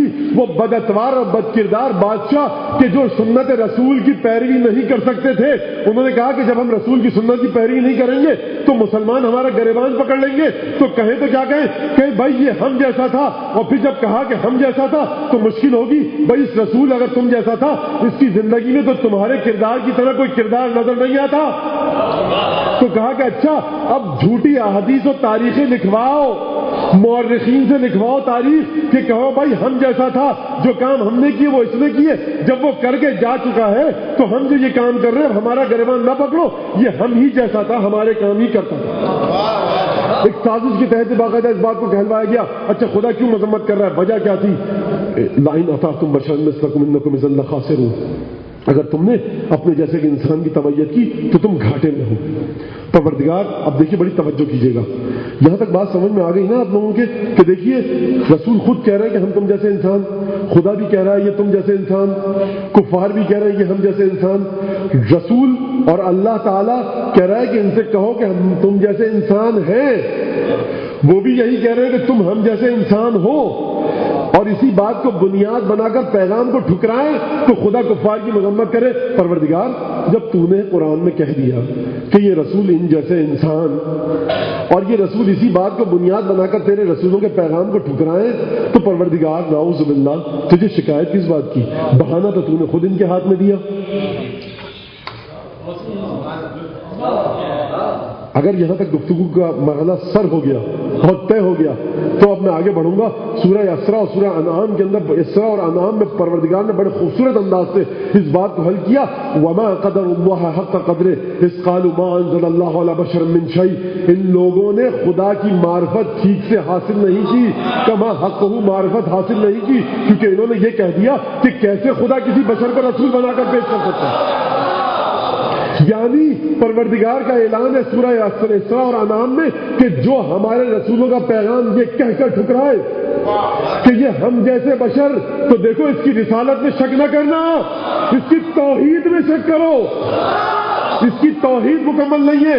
سورہ اسراء میں پروردگار انعام میں کہہ رہا ہے وما قدر اللہ حق قدرہ، انہوں نے خدا کی ٹھیک سے معرفت حاصل نہیں کی، کما حق معرفت حاصل نہ کر پائے خدا کی، کیونکہ انہوں نے یہ کہا کہ کیسے خدا کسی بشر پر اپنا پیغام نازل کر سکتا ہے۔ خدا نے ایک دفعہ جواب دیا قل من انزل الکتاب الذی جاء بہ موسیٰ نورا وہدی للناس، کہو میرے حبیب ان سے کہ یہ بتاؤ کہ موسیٰ بھی تو آئے تھے، بشر تھے، موسیٰ پر کس نے کتاب نازل کی تھی کہ جس میں نور اور ہدایت تھا؟ قل من انزل الکتاب الذی جاء بہ موسیٰ نورا وہدی للناس، جس میں لوگوں کے لیے ہدایت تھی، جس میں لوگوں کے لیے نور تھا. تو سمجھ میں آیا کہ بشریت کی بات صحیح ہے، ٹھیک ہے، لیکن جو میں نے شروع میں پیش کیا تھا آپ کے سامنے آیت کی جس اقتباس کو، کہ دیکھیے پروردگار کہہ رہا ہے بشر ہیں، زاویہ نگاہ کو بدلو.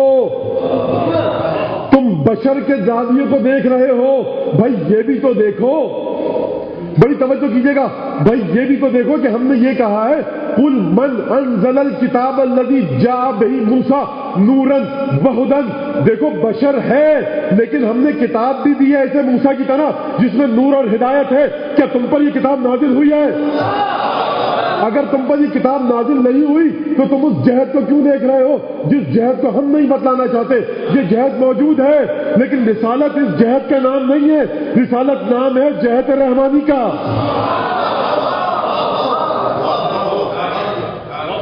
جب بات یہاں تک آ گئی تو دیکھیے اب پروردگار کی دوبارہ قرآن کی طرف چلیے.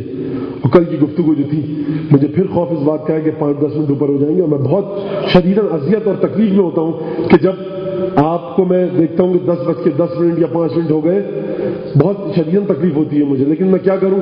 اور مجھے کافی متعدد شکایات بھی ملی ہیں یہاں سے کہ مولانا آپ دیر کر دیتے ہیں، لیکن بھائی میں کیا کروں، یہ میرے اختیار میں نہیں ہے.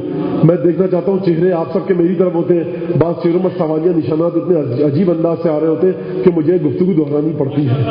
تو میری تکرار کی جو وجہ ہے وہ خود میں نہیں ہوں، میرے بعض محترم اس فرش اعضاء کے مہمان اس کے چہرے پر آنے والے اور سوالیہ نشانات ہیں کہ جس کا جواب مجھے دینا ہے.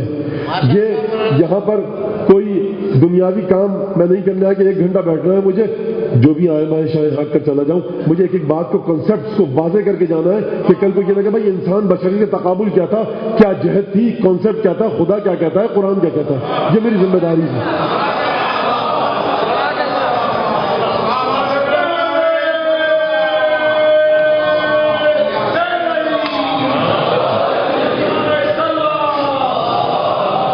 پروردگار عالم نے کیا کہا کہ دیکھو انی خالق بشرا من صلصال من حماء مسنون، میں ایک انسان بشر بنانے والا ہوں کھنکتی ہوئی مٹی سے. انی خالق بشرا، میں ایک انسان بنانے والا ہوں. من صلصال من حماء مسنون، ایک کھنکتی مٹی سے میں ایک بشر بنانے والا ہوں. اور پھر فرمایا دیکھو فَإِذَا سَوَّيْتُهُ وَنَفَخْتُ فِيهِ مِن رُوحِي فَقَعُوا لَهُ سَاجِدِينَ. ہے مٹی کی جہت اس میں، حقارت کی ایک جہت ہے، ایک دنیاوی چیز ہے، ایک نچلی چیز ہے، مٹی ہے، خاک ہے، لیکن دیکھو بنا تو اپنے ہاتھوں سے رہا ہوں نا. انی خالق بشرا من صلصال من حماء مسنون.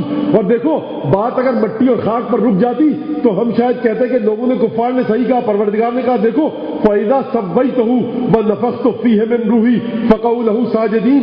جب میں اس کو مسلسل مرتب کر دوں، ایک متعادل اور متوازن صفات اور متوازن اور متعادل جسم اور روح کا مالک قرار دے دوں، تو دیکھو اس کے بعد پھر اس میں اپنی روح پھونکوں تو فَقَعُوا لَهُ سَاجِدِينَ. خبردار دیکھو یاد رکھنا فوراً سجدے میں گر جانا. اچھا جب پروردگار نے یہ کہہ دیا تو اور اس کے بعد بھی پروردگار نے سجدے کا حکم دیا. فسجد الملائکۃ کلھم اجمعون الا ابلیس. ابلیس نے سجدہ نہیں کیا. پروردگار نے کیا کہا تھا؟ مٹی کے ذریعے میں ایک انسان کو بنانے والا ہوں. انی خالق بشرا من صلصال من حماء مسنون.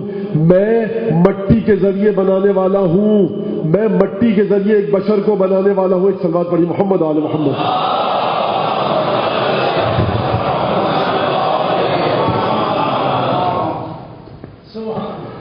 ایک اور صلوات بھیجیے محمد آل.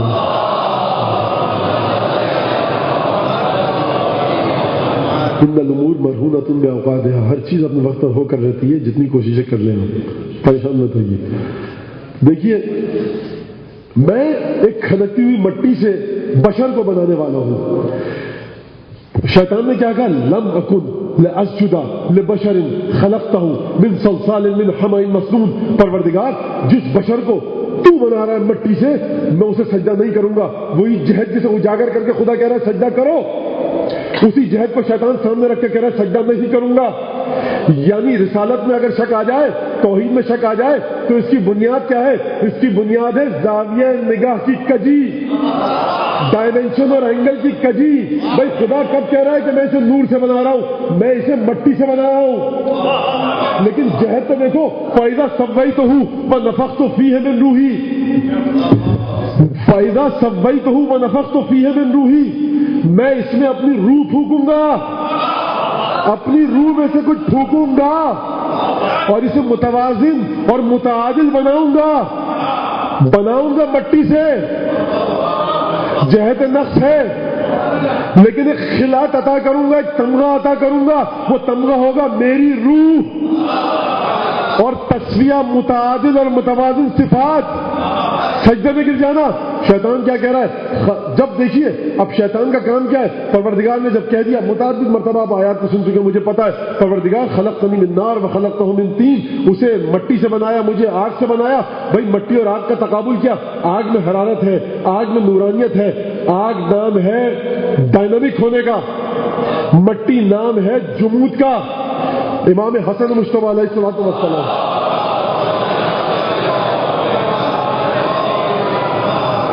فرماتے ہیں کہ شیطان نے اپنی عقل کے حساب سے آدم کو دیکھا. صحیح دیکھا, آگ کی نورانیت کو دیکھا, حرارت کو دیکھا. اب یہ میں تشریح کر رہا ہوں, سرکار مولا نے یہ سب الفاظ نہیں فرمائے, میں تشریح کر رہا ہوں. آگ کی نورانیت کو دیکھا, حرارت کو دیکھا, فوائد کو دیکھا, مٹی کے اندھیرے اور تاریکی کو دیکھا. غلطی کر گیا. اگر شیطان مٹی میں موجود استعداد اور صلاحیت کو دیکھتا تو ہرگز یہ غلط فیصلہ نہ کرتا. یہ شیطان نے غلط فیصلہ کیوں کیا؟ یہ شیطان نے غلط اس لیے فیصلہ کیا کہ پروردگار کے اس جملے پر توجہ نہیں کی. غلطی نہیں ہوئی, یہ شیطان سے جان بوجھ کر منجمد ہو گیا. پروردگار نے یہ کب کہا تھا کہ صرف مٹی سے بنا رہا ہوں؟ پروردگار نے کہا تھا مٹی سے بنا رہا ہوں لیکن اپنی روح بھی تو پھونک رہا ہوں.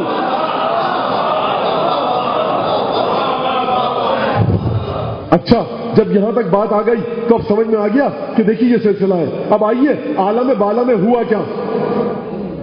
میں تو نہیں تھا وہاں پر, نہ آپ تھے ہم سب. الستو بربکم قالوا بلی, سورہ اعراف کے مطابق, لیکن اس انداز میں نہیں تھے. کون تھا وہاں پر؟ وہ تھا کہ جس نے کہا کہ کنت نبیا وآدم بین الماء والطین. میں اس وقت بھی نبی تھا کہ جب آدم مٹی اور پانی کے درمیان تھے. کون تھا وہاں پر؟ اور کون تھا وہاں پر؟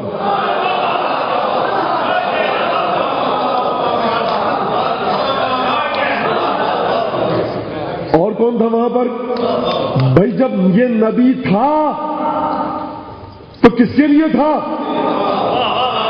جب نبوت تھی تو تصدیق نبوت بھی تو ہوگی.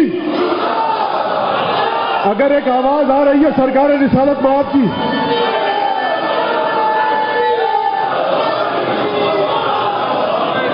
اگر ایک آواز آ رہی ہے سرکار رسالت مآب کی احادیث کی کتابوں کے صفحات پر کہ میں نبی تھا, ببانگ دوہل ایک اعلان کر رہے ہیں حضور اکرم کہ میں نبی اس وقت تھا کہ جب آدم مٹی اور پانی کے درمیان تھے, تو میں کہوں گا یا رسول اللہ, یہ قرآن میں سورہ رات کی آخری آیت کہہ رہی ہے کہ دیکھو اے کفار وَيَقُولُ الَّذِينَ كَفَرُوا لَسْتَ مُرْسَلًا. یہ کفار کہہ رہے ہیں کہ تو رسول نہیں ہے. اے حبیب کہہ دو قُلْ كَفَىٰ بِاللَّهِ شَهِيدًا بَيْنِي وَبَيْنَكُمْ وَمَنْ عِندَهُ عِلْمُ الْكِتَابِ. اے میرے حبیب کہہ دو کہ تمہاری رسالت کی گواہی کے لیے خدا کافی ہے, اور وہ کافی ہے جس کے پاس علم کتاب ہے. بڑی توجہ کیجیے گا بھائی, بڑی توجہ کرے. ابھی ذرا تھوڑا سا ٹھہر جائے. بھائی کتاب کیا ایسی دنیا میں تھی؟ کتاب کا وجود نازل ہوا اس عالم میں. عالم غیب میں بھی کتاب کا وجود تھا, عالم ظہور میں بھی کتاب کا وجود ہے. جب کتاب کا وجود غیب میں بھی تھا, جب کتاب کا وجود شہود میں بھی ہے, تو علم کتاب رکھنے والا غیب میں بھی کتاب کے ساتھ ہوگا اور ظہور میں بھی کتاب کے ساتھ.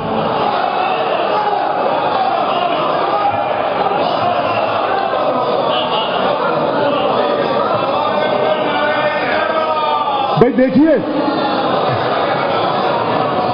جب رسول نے کہا کہ دیکھو کنت نبیا وآدم بین الماء والطین, میں اس وقت بھی نبی تھا جب آدم میان آب و گل تھے, تو ایک آواز ہونی چاہیے جو سورہ رات کی آخری آیت کی تصدیق کرے. وہ آواز یہ کہہ رہی ہے کہ صدق تو ہوں, میں نے رسول کی اس وقت تصدیق کی کہ جب آدم روح اور جسم کے درمیان تھا.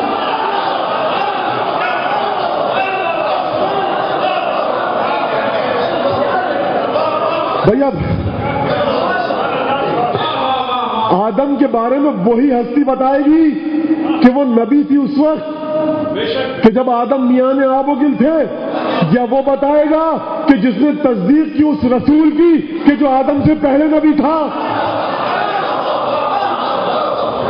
بھائی چلیے ذرا نہج البلاغہ کی طرف۔ اب میں کیا کروں، مجھے سمجھ میں نہیں آ رہا کہ میں یہاں بات روک دوں، مسائل کی طرف آ جاؤں۔ میں کوئی میں مطلب کوئی کسی خطیبانہ انداز کے حوالے سے نہیں کہہ رہا، میں خود پریشان ہوں اور جلدی جلدی گفتگو کی منازل طے کروں گا۔ خطبہ نہج البلاغہ کا بڑا ہے جو مجھے آپ کے سامنے پڑھنا ہے۔ عجیب انداز سے امیر المومنین نے خطبے کو شروع کیا، عجیب انداز سے، اور یہ وہی ہستی کہہ سکتی ہے کہ جس کے سامنے پروردگار عالم نے یہ تمام امور انجام دیے ہیں۔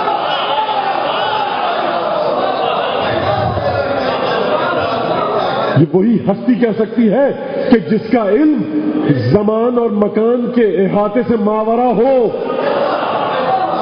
بھئی یہ جوش خطابت میں نہیں کہہ رہا، قرآن کی آیت گواہ ہے اس بات پر۔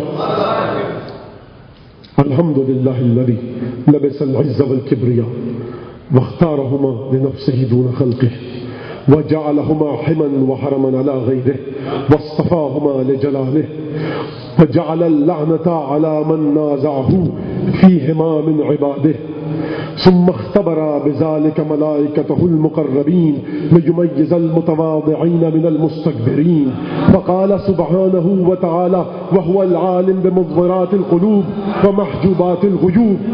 مولا کائنات کا خطبہ ہے، آپ دیکھیے، ایک اجازت دیجیے، دیکھیے ایک دفعہ آپ ایک شیفتگی پیدا ہوئی، ایک وارث خود سے بے خود ہو گیا۔ کون؟ مجھ جیسا جاہل اور ان پڑھ آدمی مولا کائنات کے الفاظ پڑھے، آپ پر ایک بے خودی کی کیفیت طاری ہو جاتی ہے۔ ایک میرا کیا تعلق، کیا ربط ہے اس ہستی سے، یعنی قدموں کی خاک کہوں تو یہ گستاخی ہے مولا کی بارگاہ میں۔ تو دیکھیے، جب اس لہجے کو تصور کیجئے کہ جب مولا کائنات کا فرزند ہمارے درمیان ہو اور وہ نہج البلاغہ کی تفسیر پیش کرے تو تب کیا ہوگا؟ مولا کائنات کے علم کا وارث جب آئے اور وہ قرآن کی تفسیر پیش کرے اس وقت کیا ہوگا؟ اس لہجے کے لیے دعا کیجئے کہ خدا جلد اس لہجے کو لائے۔ مولا کائنات نے فرمایا حمد ہے اس خدا کی کہ جس نے ملبوس پہنا عز و کبریائی کا۔ اچھا، ملبوس کا جب آ گیا لفظ تو سننے والا یہ کہے گا ملبوس تو مادی چیزیں پہنتی ہیں، خدا تو مادے سے ماورا ہے۔ یہ علی بن ابی طالب نے نعوذ باللہ خاکم دہن یہ کیا کہہ دیا؟ نہیں، مولا کائنات ہی کیا جو خدا کو بیان نہ کر سکے۔ الحمدللہ الذی لبسا، جہاں لبسا کا لفظ استعمال کیا وہاں اگلے دو جملوں میں تفسیر فرما دی کہ دیکھو لبسا کا لفظ دیکھ کر کہیں غلطی نہ کر بیٹھنا۔ لبس العز والکبریاء، وہ خدا، حمد اس خدا کے لیے کہ جس نے اپنا ملبوس عز و کبریائی کو قرار دیا۔ یہ عز و کبریائی کیا ہے؟ کبریائی یعنی بڑائی، عزت یعنی عزت کوئی تسخیر نہ کر سکے۔ کیا مطلب تسخیر نہ کر سکے؟ یعنی ہے تو ملبوس عز و کبریائی کا، اس کی تسخیر کے ناقابل ہے، کوئی اس کی تسخیر نہیں کر سکتا۔ یہ ایسا ملبوس ہے کہ جو کوئی اس تک نہیں پہنچ سکتا، یعنی بینائی سے بھی ماورا ہے، شنوائی سے ماورا ہے۔ بھئی یہی تو کہا نا جوش نے، یہی تو کہا جوش نے، یہ تو کہے گا جلوہ بجز واہمہ نہیں۔ مولا کائنات یا رسول اللہ، یہ تو کہے گا جلوہ بجز واہمہ نہیں، جو دیکھنے میں آئے وہ بت ہے، خدا نہیں۔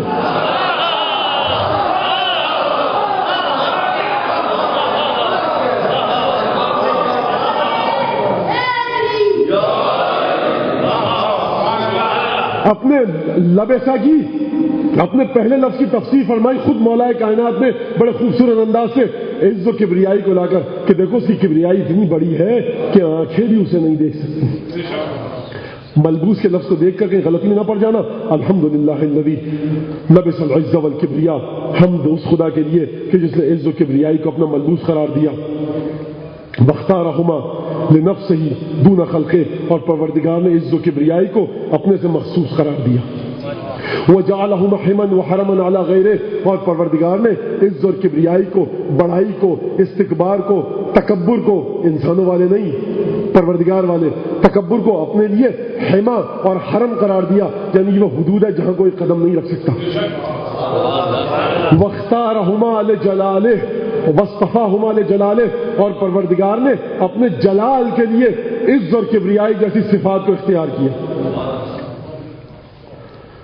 وَجَعَلَ اللَّعْنَةَ عَلَى مَن نَازَعَهُ فِيهِمَا مِنْ عِبَادِهِ، اور پروردگار نے کیا مولا یہ فرما رہے ہیں کہ پروردگار نے اس پر لعنت کر کی ہے، بھیجی ہے، لعنت بھیج رہا ہے جو پروردگار سے عز و کبریائی کے سلسلے میں جنگ کرے؟ نہیں، یہ نہیں کہا مولا نے کہا وہ جعل اللعنت، پروردگار کی لعنت ہے ازل سے ابد تک اس پر کہ جو عز و کبریائی کے سلسلے میں پروردگار سے تنازع کرے۔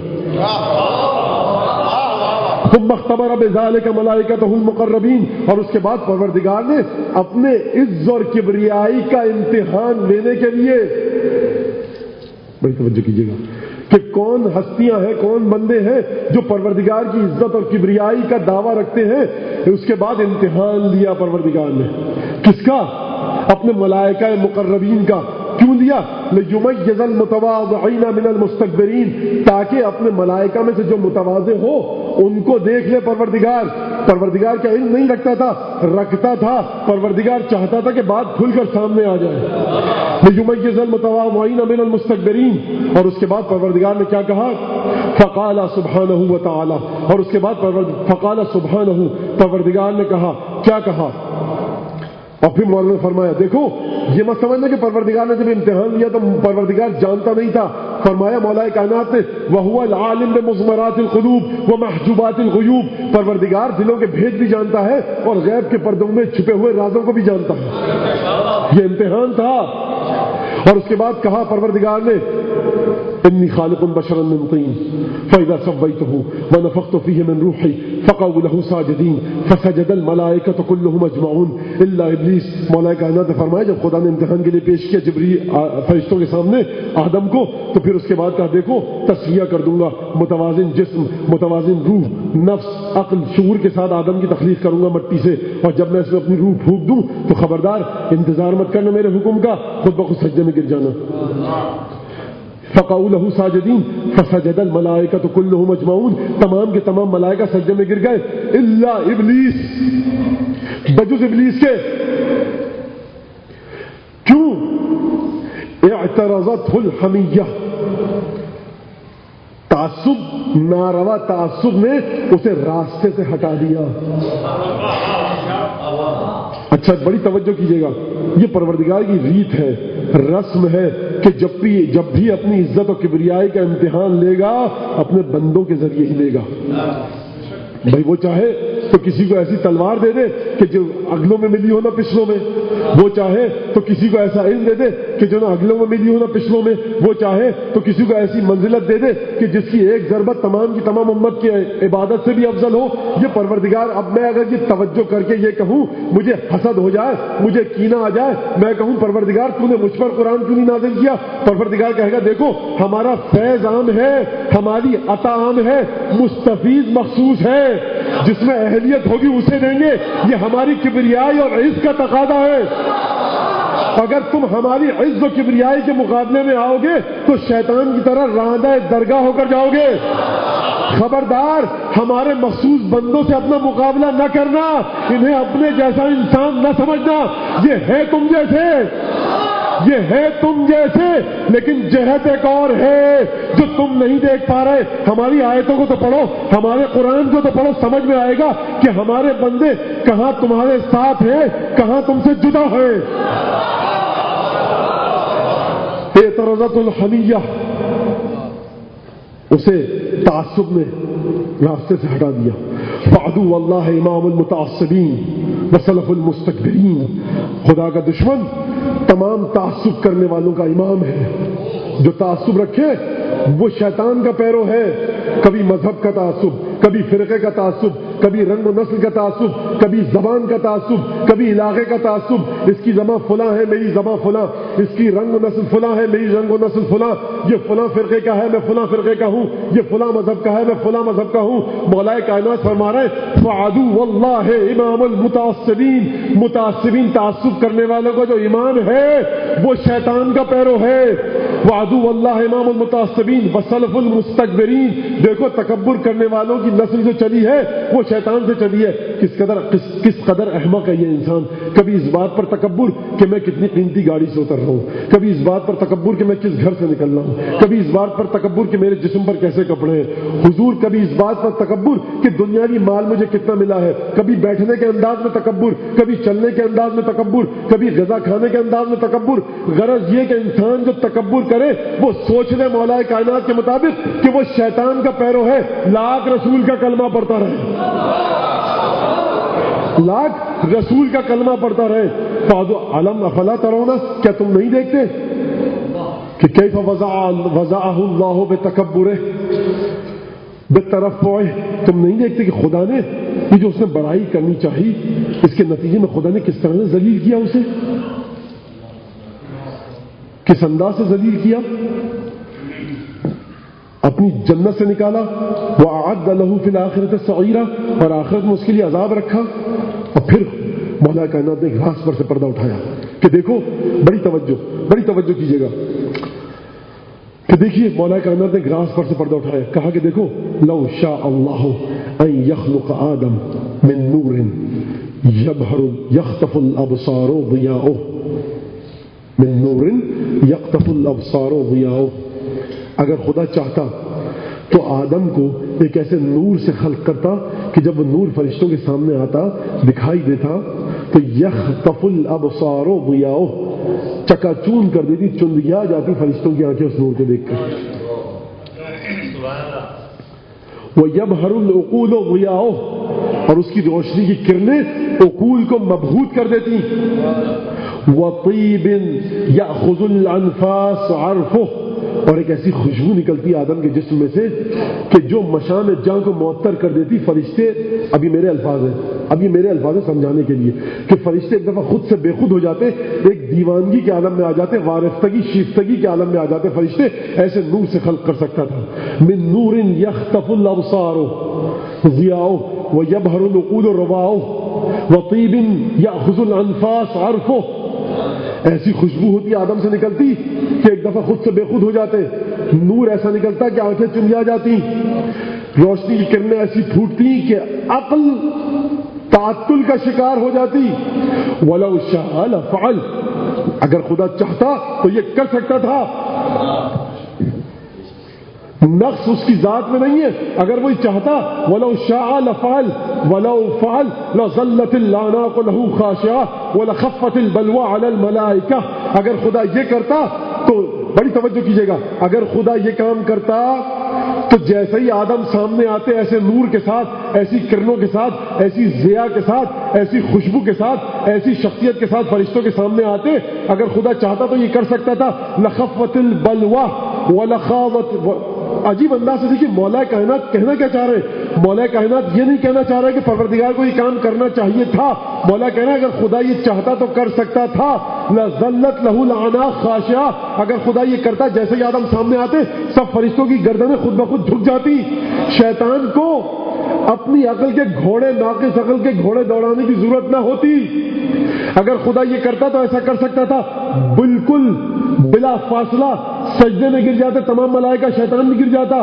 لیکن اگر ایسا کرتا تو امتحان بڑا ہلکا ہو جاتا. لو ظلت له الأعناق خاشعة ولخفت البلوى على الملائكة, امتحان بڑا آسان ہو جاتا. ولكن اللہ سبحانہ ابتلا خلقه ببعض ما يجهلون اصله, لیکن خداوند تعالیٰ, بڑی توجہ کیجیے گا, اللہ اکبر, مولا کائنات ہے. ہماری جانیں اس قابل تو نہیں ہے خیر, لیکن دعا یہی کرنی چاہیے ہماری جانیں فدا ہوں مولا کائنات کی قدموں کی مٹی پر. عجیب انداز سے راز پر سے پردہ اٹھایا, امتحان بڑا ہلکا ہو جاتا, آسان. پھر امتحان کی جگہ نہ رہتی. بھائی پہلی وہی ہوتی ہے جو دیکھنے میں بڑی سادی ہو لیکن ایک اور جہد چھپی ہوئی ہو. لخفت البلوى على الملائكة ولكن الله سبحانه ابتلى خلقه ببعض ما يجهلون اصلا. لیکن خدا کی عادت یہ ہے کہ خدا امتحان اس انداز سے لیتا ہے اپنی مخلوق کا کہ جس کی بنیاد کے بارے میں وہ لا علم ہو. وہ لا علم ہوتے ہیں, اس انداز سے امتحان لیتا ہے. افلا ترون, دیکھو بڑی توجہ کرو, کیا تم نہیں دیکھ رہے کہ کس انداز سے خدا نے شیطان کو اپنی بارگاہ سے نکالا. وَأَحْبَطَ عَمَلَهُ الطَّوِيلِ وَجُهْدَهُ الْجَهِيدِ, پروردگار نے کس طرح سے 4000 سال کی عبادت کو لہجے میں حقارت کر دیا، اس کی کوششوں کو رائیگاں کر دیا پروردگار نے، تو کوئی اپنی عبادت پر ناز نہ کرے، اس انسان سے تمسک پر ناز کرے جو خدا کی توحید کا مظہر ہے۔ پروردگار کی بارگاہ میں عبادتوں کی کوئی قیمت نہیں۔ اگر پروردگار کے مظہر توحید سے تمسک رکھ کر عبادت نہ کی جائے تو ایسی عبادت شیطان کی عبادت ہے۔ مظہر توحید کو ڈھونڈے مسلمان جا کر قرآن میں، عطا الہی کو ڈھونڈے کہ وہ کون سی عطا تھی، کس کے پاس آئی، کون مظہر توحید پروردگار ہے۔ کیا تم نہیں دیکھا کہ پروردگار عالم نے 4000 برس کی عبادت کو حقارت کر دیا؟ اب کون ہے جو خدا کے سامنے کھڑا ہو کر شیطان کی طرح کا گناہ کرے؟ بھائی شیطان کی طرح کا کون سا گناہ؟ پروردگار عالم نے، بس میں آخری آیت پڑھوں گا، مسائل کی طرف آؤں گا، عجیب انداز سے پروردگار نے کہا یا ایھا الذین آمنوا لا تتبعوا خطوات الشیطان انہ لکم عدو مبین۔ یہ تتبعوا خطوات الشیطان کی آیت متعدد ہے قرآن میں، میں صرف 2 آیتیں پڑھوں گا۔ یا ایھا الذین آمنوا لا تتبعوا خطوات الشیطان، اے ایمان لانے والوں خبردار شیطان کے قدموں کی اتباع نہ کرو، یہ تمہارا کھلا دشمن ہے۔ اے ایمان لانے والوں شیطان کے قدموں کی، شیطان کے نقش قدم پر مت چلو، یہ تمہارا کھلا دشمن ہے۔ اچھا سمجھ میں آ گئی بات۔ ایک اور آیت اب آئیے، خداوند تبارک و تعالیٰ سورہ بقرہ میں کیا اعلان فرما رہے ہیں؟ یا ایھا الذین آمنوا ادخلوا فی السلم کافہ ولا تتبعوا خطوات الشیطان انہ لکم عدو مبین۔ اے ایمان لانے والوں اسلام میں داخل ہو جاؤ۔ ایمان لانے والوں کو حکم دیا جا رہا ہے کہ اسلام میں داخل ہو جاؤ۔ یہ کون سا خدا ہے؟ کس کا خدا ہے؟ عالم الغیب ہے؟ کیا یہ نہیں جانتا کہ کس نے کلمہ پڑھ لیا ہے؟ وَلَا تَتَّبِعُوا خُطُوَاتِ الشَّيْطَانِ۔ بھائی مجھے بتائیے، پروردگار عالم کا ارشاد ہے کہ دیکھو انہم، شیطان کی خصوصیت یہ ہے کہ شیطان یرونکم، شیطان تمہیں دیکھتا ہے اور اس کا قبیلہ بھی تمہیں دیکھتا ہے، لیکن تم شیطان کو نہیں دیکھ سکتے۔ جب ہم شیطان کو نہیں دیکھتے تو شیطان کے قدموں کے نقش کو کیسے دیکھ سکیں گے؟ بھائی کون سے شیطان کے نقش قدم ہیں جو قرآن میں ملتے ہیں؟ دیکھیے نا کہ کیا عرض کرنا چاہ رہا ہوں میں۔ بھائی شیطان کا ایک ہی نقش قدم ہے قرآن میں کہ جہاں اس نے آدم کو ٹھکرایا، اس کا مطلب یہ ہے کہ پروردگار کی نگاہ میں کوئی شخص بھی اس وقت تک مسلمان نہیں ہو سکتا، اس وقت تک ایمان نہیں لا سکتا کہ جب تک وہ مظاہر توحید پروردگار کو نہ مان لے۔ شیطان کے قدم کہاں پر نظر آ رہے ہیں؟ شیطان کے قدم صرف ایک جگہ پر ہیں کہ جب اس نے آدم کو سجدہ کرنے سے انکار کیا تو دیکھیے عبادت کی کوئی قیمت نہیں، عبادت پر ناز نہ کرے۔ عبادت کی قیمت اس وقت ہے جب مظاہر توحیدی سے تمسک رکھ کر عبادت کی جائے، ورنہ مسلمانوں سے یہ کہنا یا ایھا الذین آمنوا ادخلوا فی السلم کافہ، پورے کے پورے اسلام میں داخل ہو جاؤ، شیطان کے قدموں کے پیچھے نہ چلو، تو نگاہ قدرت یہ دیکھ رہی ہے کہ یہ مسلمان کلمہ پڑھ لینے کے باوجود کچھ کام ایسے کریں گے کہ جو شیطان کے قدموں پر چلیں گے۔ جب شیطان کے قدموں پر چلیں گے تو پروردگار تو خود یہی کہہ رہا ہے کہ شیطان تمہیں دیکھتا ہے، تم اسے نہیں دیکھ پاتے۔ پروردگار ہمیں وہ قدم تو بتا، وہ واقعہ تو بتا کہ جہاں شیطان کے نقشے پا نظر آئے۔ وہ آدم کا قصہ ہے۔ اس کا معنی یہ ہوا کہ پروردگار کی بارگاہ میں نماز، روزے، حج، زکوٰۃ کی اہمیت نہیں، اہمیت ہے تو اس روزے کی، اہمیت ہے تو اس نماز کی، اہمیت ہے تو اس زکوٰۃ کی کہ جو مظہر توحید پروردگار کے ساتھ متصل رہے۔ اسی لیے اقبال کہہ گئے کہ بھائی بڑا بہت عجیب و غریب انداز سے شعر پڑھا جاتا ہے کہ دیکھیے کہ محمد سے وفا تو نے تو ہم تیرے ہیں، یہ جہاں چیز ہے کیا لوح قلم تیرے ہیں۔ اور فارسی میں اب اس انداز سے پڑھا جاتے ہیں شعر کہ مجھے پڑھتے ہوئے شرم آتی ہے، اتنا غلط استعمال کیا جاتا ہے اشعار کا۔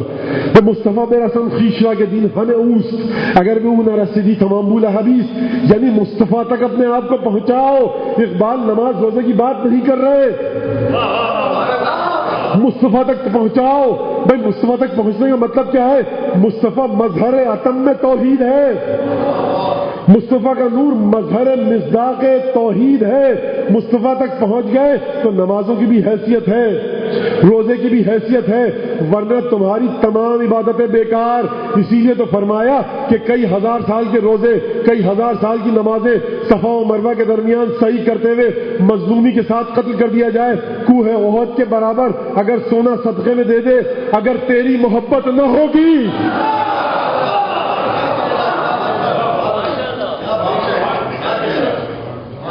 یہ مظہر توحید سے محبت ہے. اور دیکھیے, اور یہی مظہر توحید ہے. جب جناب مسلم کو بہت معذرت چاہتا ہوں, 5 منٹ سے زیادہ مسائل اب نہیں پڑھ سکتا میں. جب مسلم کو بھیجا کوفے کی جانب, خط لکھ کے دیا عجیب, اب یہ مسلم کی عظمت کے لیے کافی ہے. انشاءاللہ خدا ہم سب کو نصیب کرے دوبارہ, جو حضرات نہیں جا سکے مسجد کوفہ اور ائمہ طاہرین کی زیارات, بڑے عجیب انداز سے مسلم کا حرم مسجد کوفہ میں موجود ہے. یا اہل کوفہ ان قد بعثت الیکم اخی ابن عمی ومعتمدی ورجلا من اہل بیتی. سید الشہداء کہہ رہے ہیں, فرزند فاطمہ کہیں کہ اہل کوفے والوں, میں تمہارے پاس اپنا چچا زاد بھائی, اپنا معتمد انسان اور اپنے گھر والوں میں سے ایک مرد کو بھیج رہا ہوں, جو کام ہے اس سے انجام. مسلم گئے, بیعت لی سید الشہداء کے لیے. واقعات طویل ہیں. جب بیعت لی اس کے بعد مسجد کوفہ میں آئے, ہزاروں کی نماز جماعت, انگنت افراد موجود مسلم کے پیچھے نماز پڑھ رہے ہیں. اور اس کے بعد ایک دفعہ خبر پھیلی کہ کوفے میں ایک سازش کے تحت کہ جو مسلم کے ساتھ رہے گا اسے تحقیق کر دیا جائے گا. یہ خبر آہستہ آہستہ پھیل گئی. اب مسلم نے جب عشاء کی نماز پڑھ کے دیکھا تو روایت کے الفاظ مختلف کے 15 یا 16 آدمی بیٹھے تھے. اللہ اکبر, مظلومیت مسلم. مظلومیت مسلم دیکھیے آپ کہ پردیس میں دشمن کے شہر میں 15 آدمی. ایک دفعہ مسلم نے رخ کیا اور کہا کہ جاؤ, اب مسلم کو تمہاری ضرورت بھی نہیں. آئے مسلم کوفے کی گلیوں میں, لا یدری لا این یذهب. اب مسلم کی سمجھ میں نہیں آ رہا کہ جائیں تو کہاں جائیں. میں کہوں گا مسلم, تمہارا تعلق اتنا شدید ہے سید الشہداء سے, تمہارا تعلق اتنا شدید ہے فاطمہ زہرا سے کہ تم جانتے ہو کہ اسی کوفے کے گلی کوچوں میں فاطمہ کی بیٹیوں کو پھرایا جائے گا. تم شاید زینب کبریٰ کی سنت پر عمل کرنا چاہو. ایک جگہ آ کر بیٹھ گئے چبوترے پر, ایک مومنہ کھڑی تھی. کہا کہ بھائی کیا کر رہا ہے تو؟ میں عورت ہوں, یہاں پر اکیلی ہوں, گھر میں مناسب نہیں ہے, تو جا اپنے گھر کا رستہ لے, تو نہیں جانتا کوفے میں آشوب ہے. کہا کہ بیوی اگر تھوڑا سا پانی ہو تو پلا دے. پانی پلایا. پانی پینے کے بعد دیکھا مسلم پھر بیٹھے ہیں. اس بیوی نے کہا کہ جاتا کیوں نہیں اپنے گھر؟ کہا کہ وہ کہاں جائے کہ جس کا کوئی گھر نہ ہو. کہا کیا تو کوفے سے تعلق نہیں ہے؟ کہا کہ نہیں. کہا تو کون ہے؟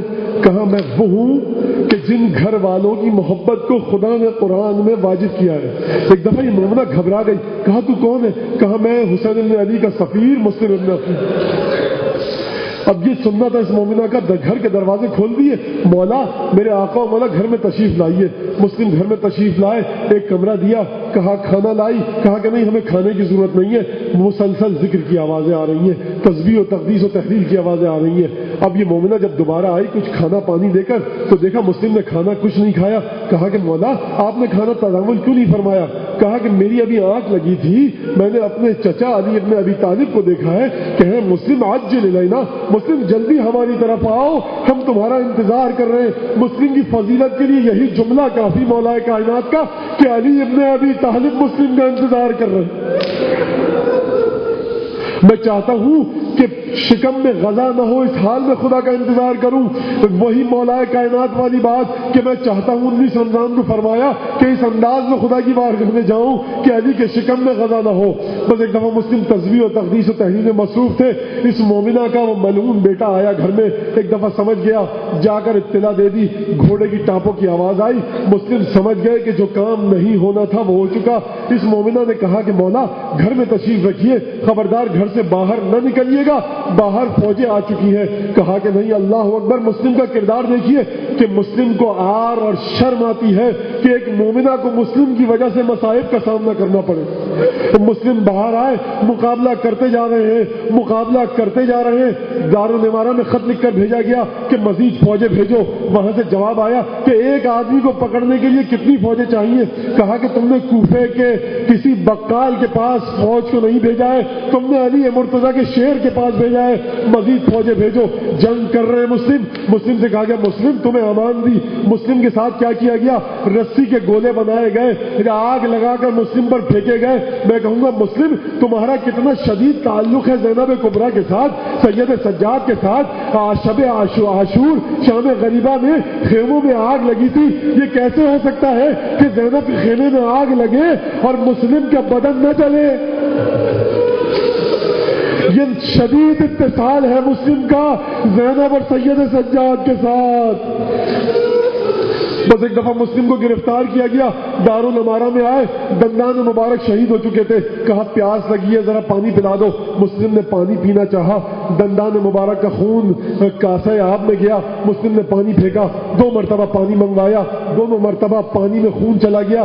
مسلم نے ایک عجیب جملہ کہا, لو کان رزقا مخصوما لشربتو, اگر میری قسمت میں پانی ہوتا تو میں پی لیتا. میں کہوں گا مسلم تمہاری قسمت میں پانی اس لیے نہیں ہے کہ تمہارے مولا کو بھی پیاسا ہی شہید کیا جائے. تمہارا تعلق بڑا شدید ہے حسین سے.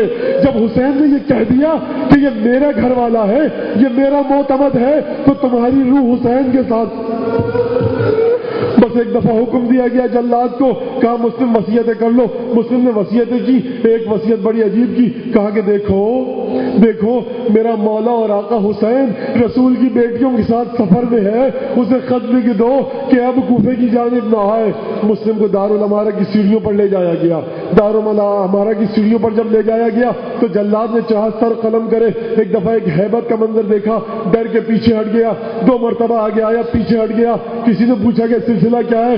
کہا میں کسی بزرگ کو دیکھ رہا ہوں, وہ یہ کہہ رہے ہیں کہ میرے بیٹے نے تیرا کیا بگاڑا, میرے مسلم نے تیرا کیا بگاڑا ہے.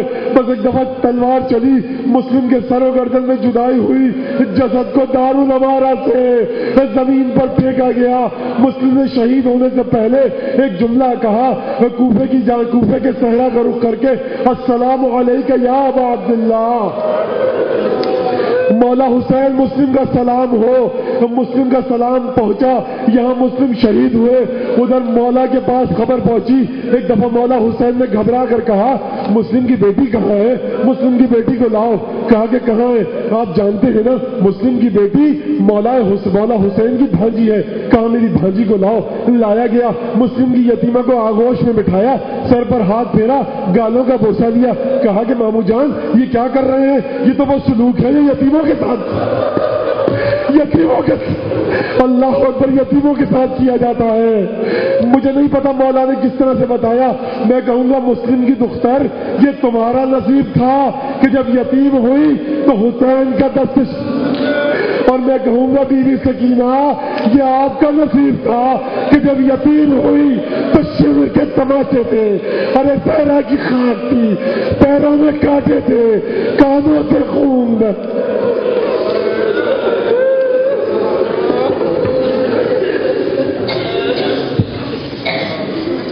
لعنة الله على القوم الظالمين يعلم الذين ظلموا أيهم ينقلبون اللهم بحق محمد وعلى صل على محمد وعلى محمد وعجل فرجهم عدوهم من الجن والإنس من الأولين والآخرين واكفنا معهم وارزقنا العافية واسترزقنا وقبل أعمالنا مع الصحة والسلامة في الجسم والجسد. ربنا تقبل منا إنك أنت السميع العليم. اللهم عجل لوليك الفرج وفرج عن شيعتهم ومحبيهم.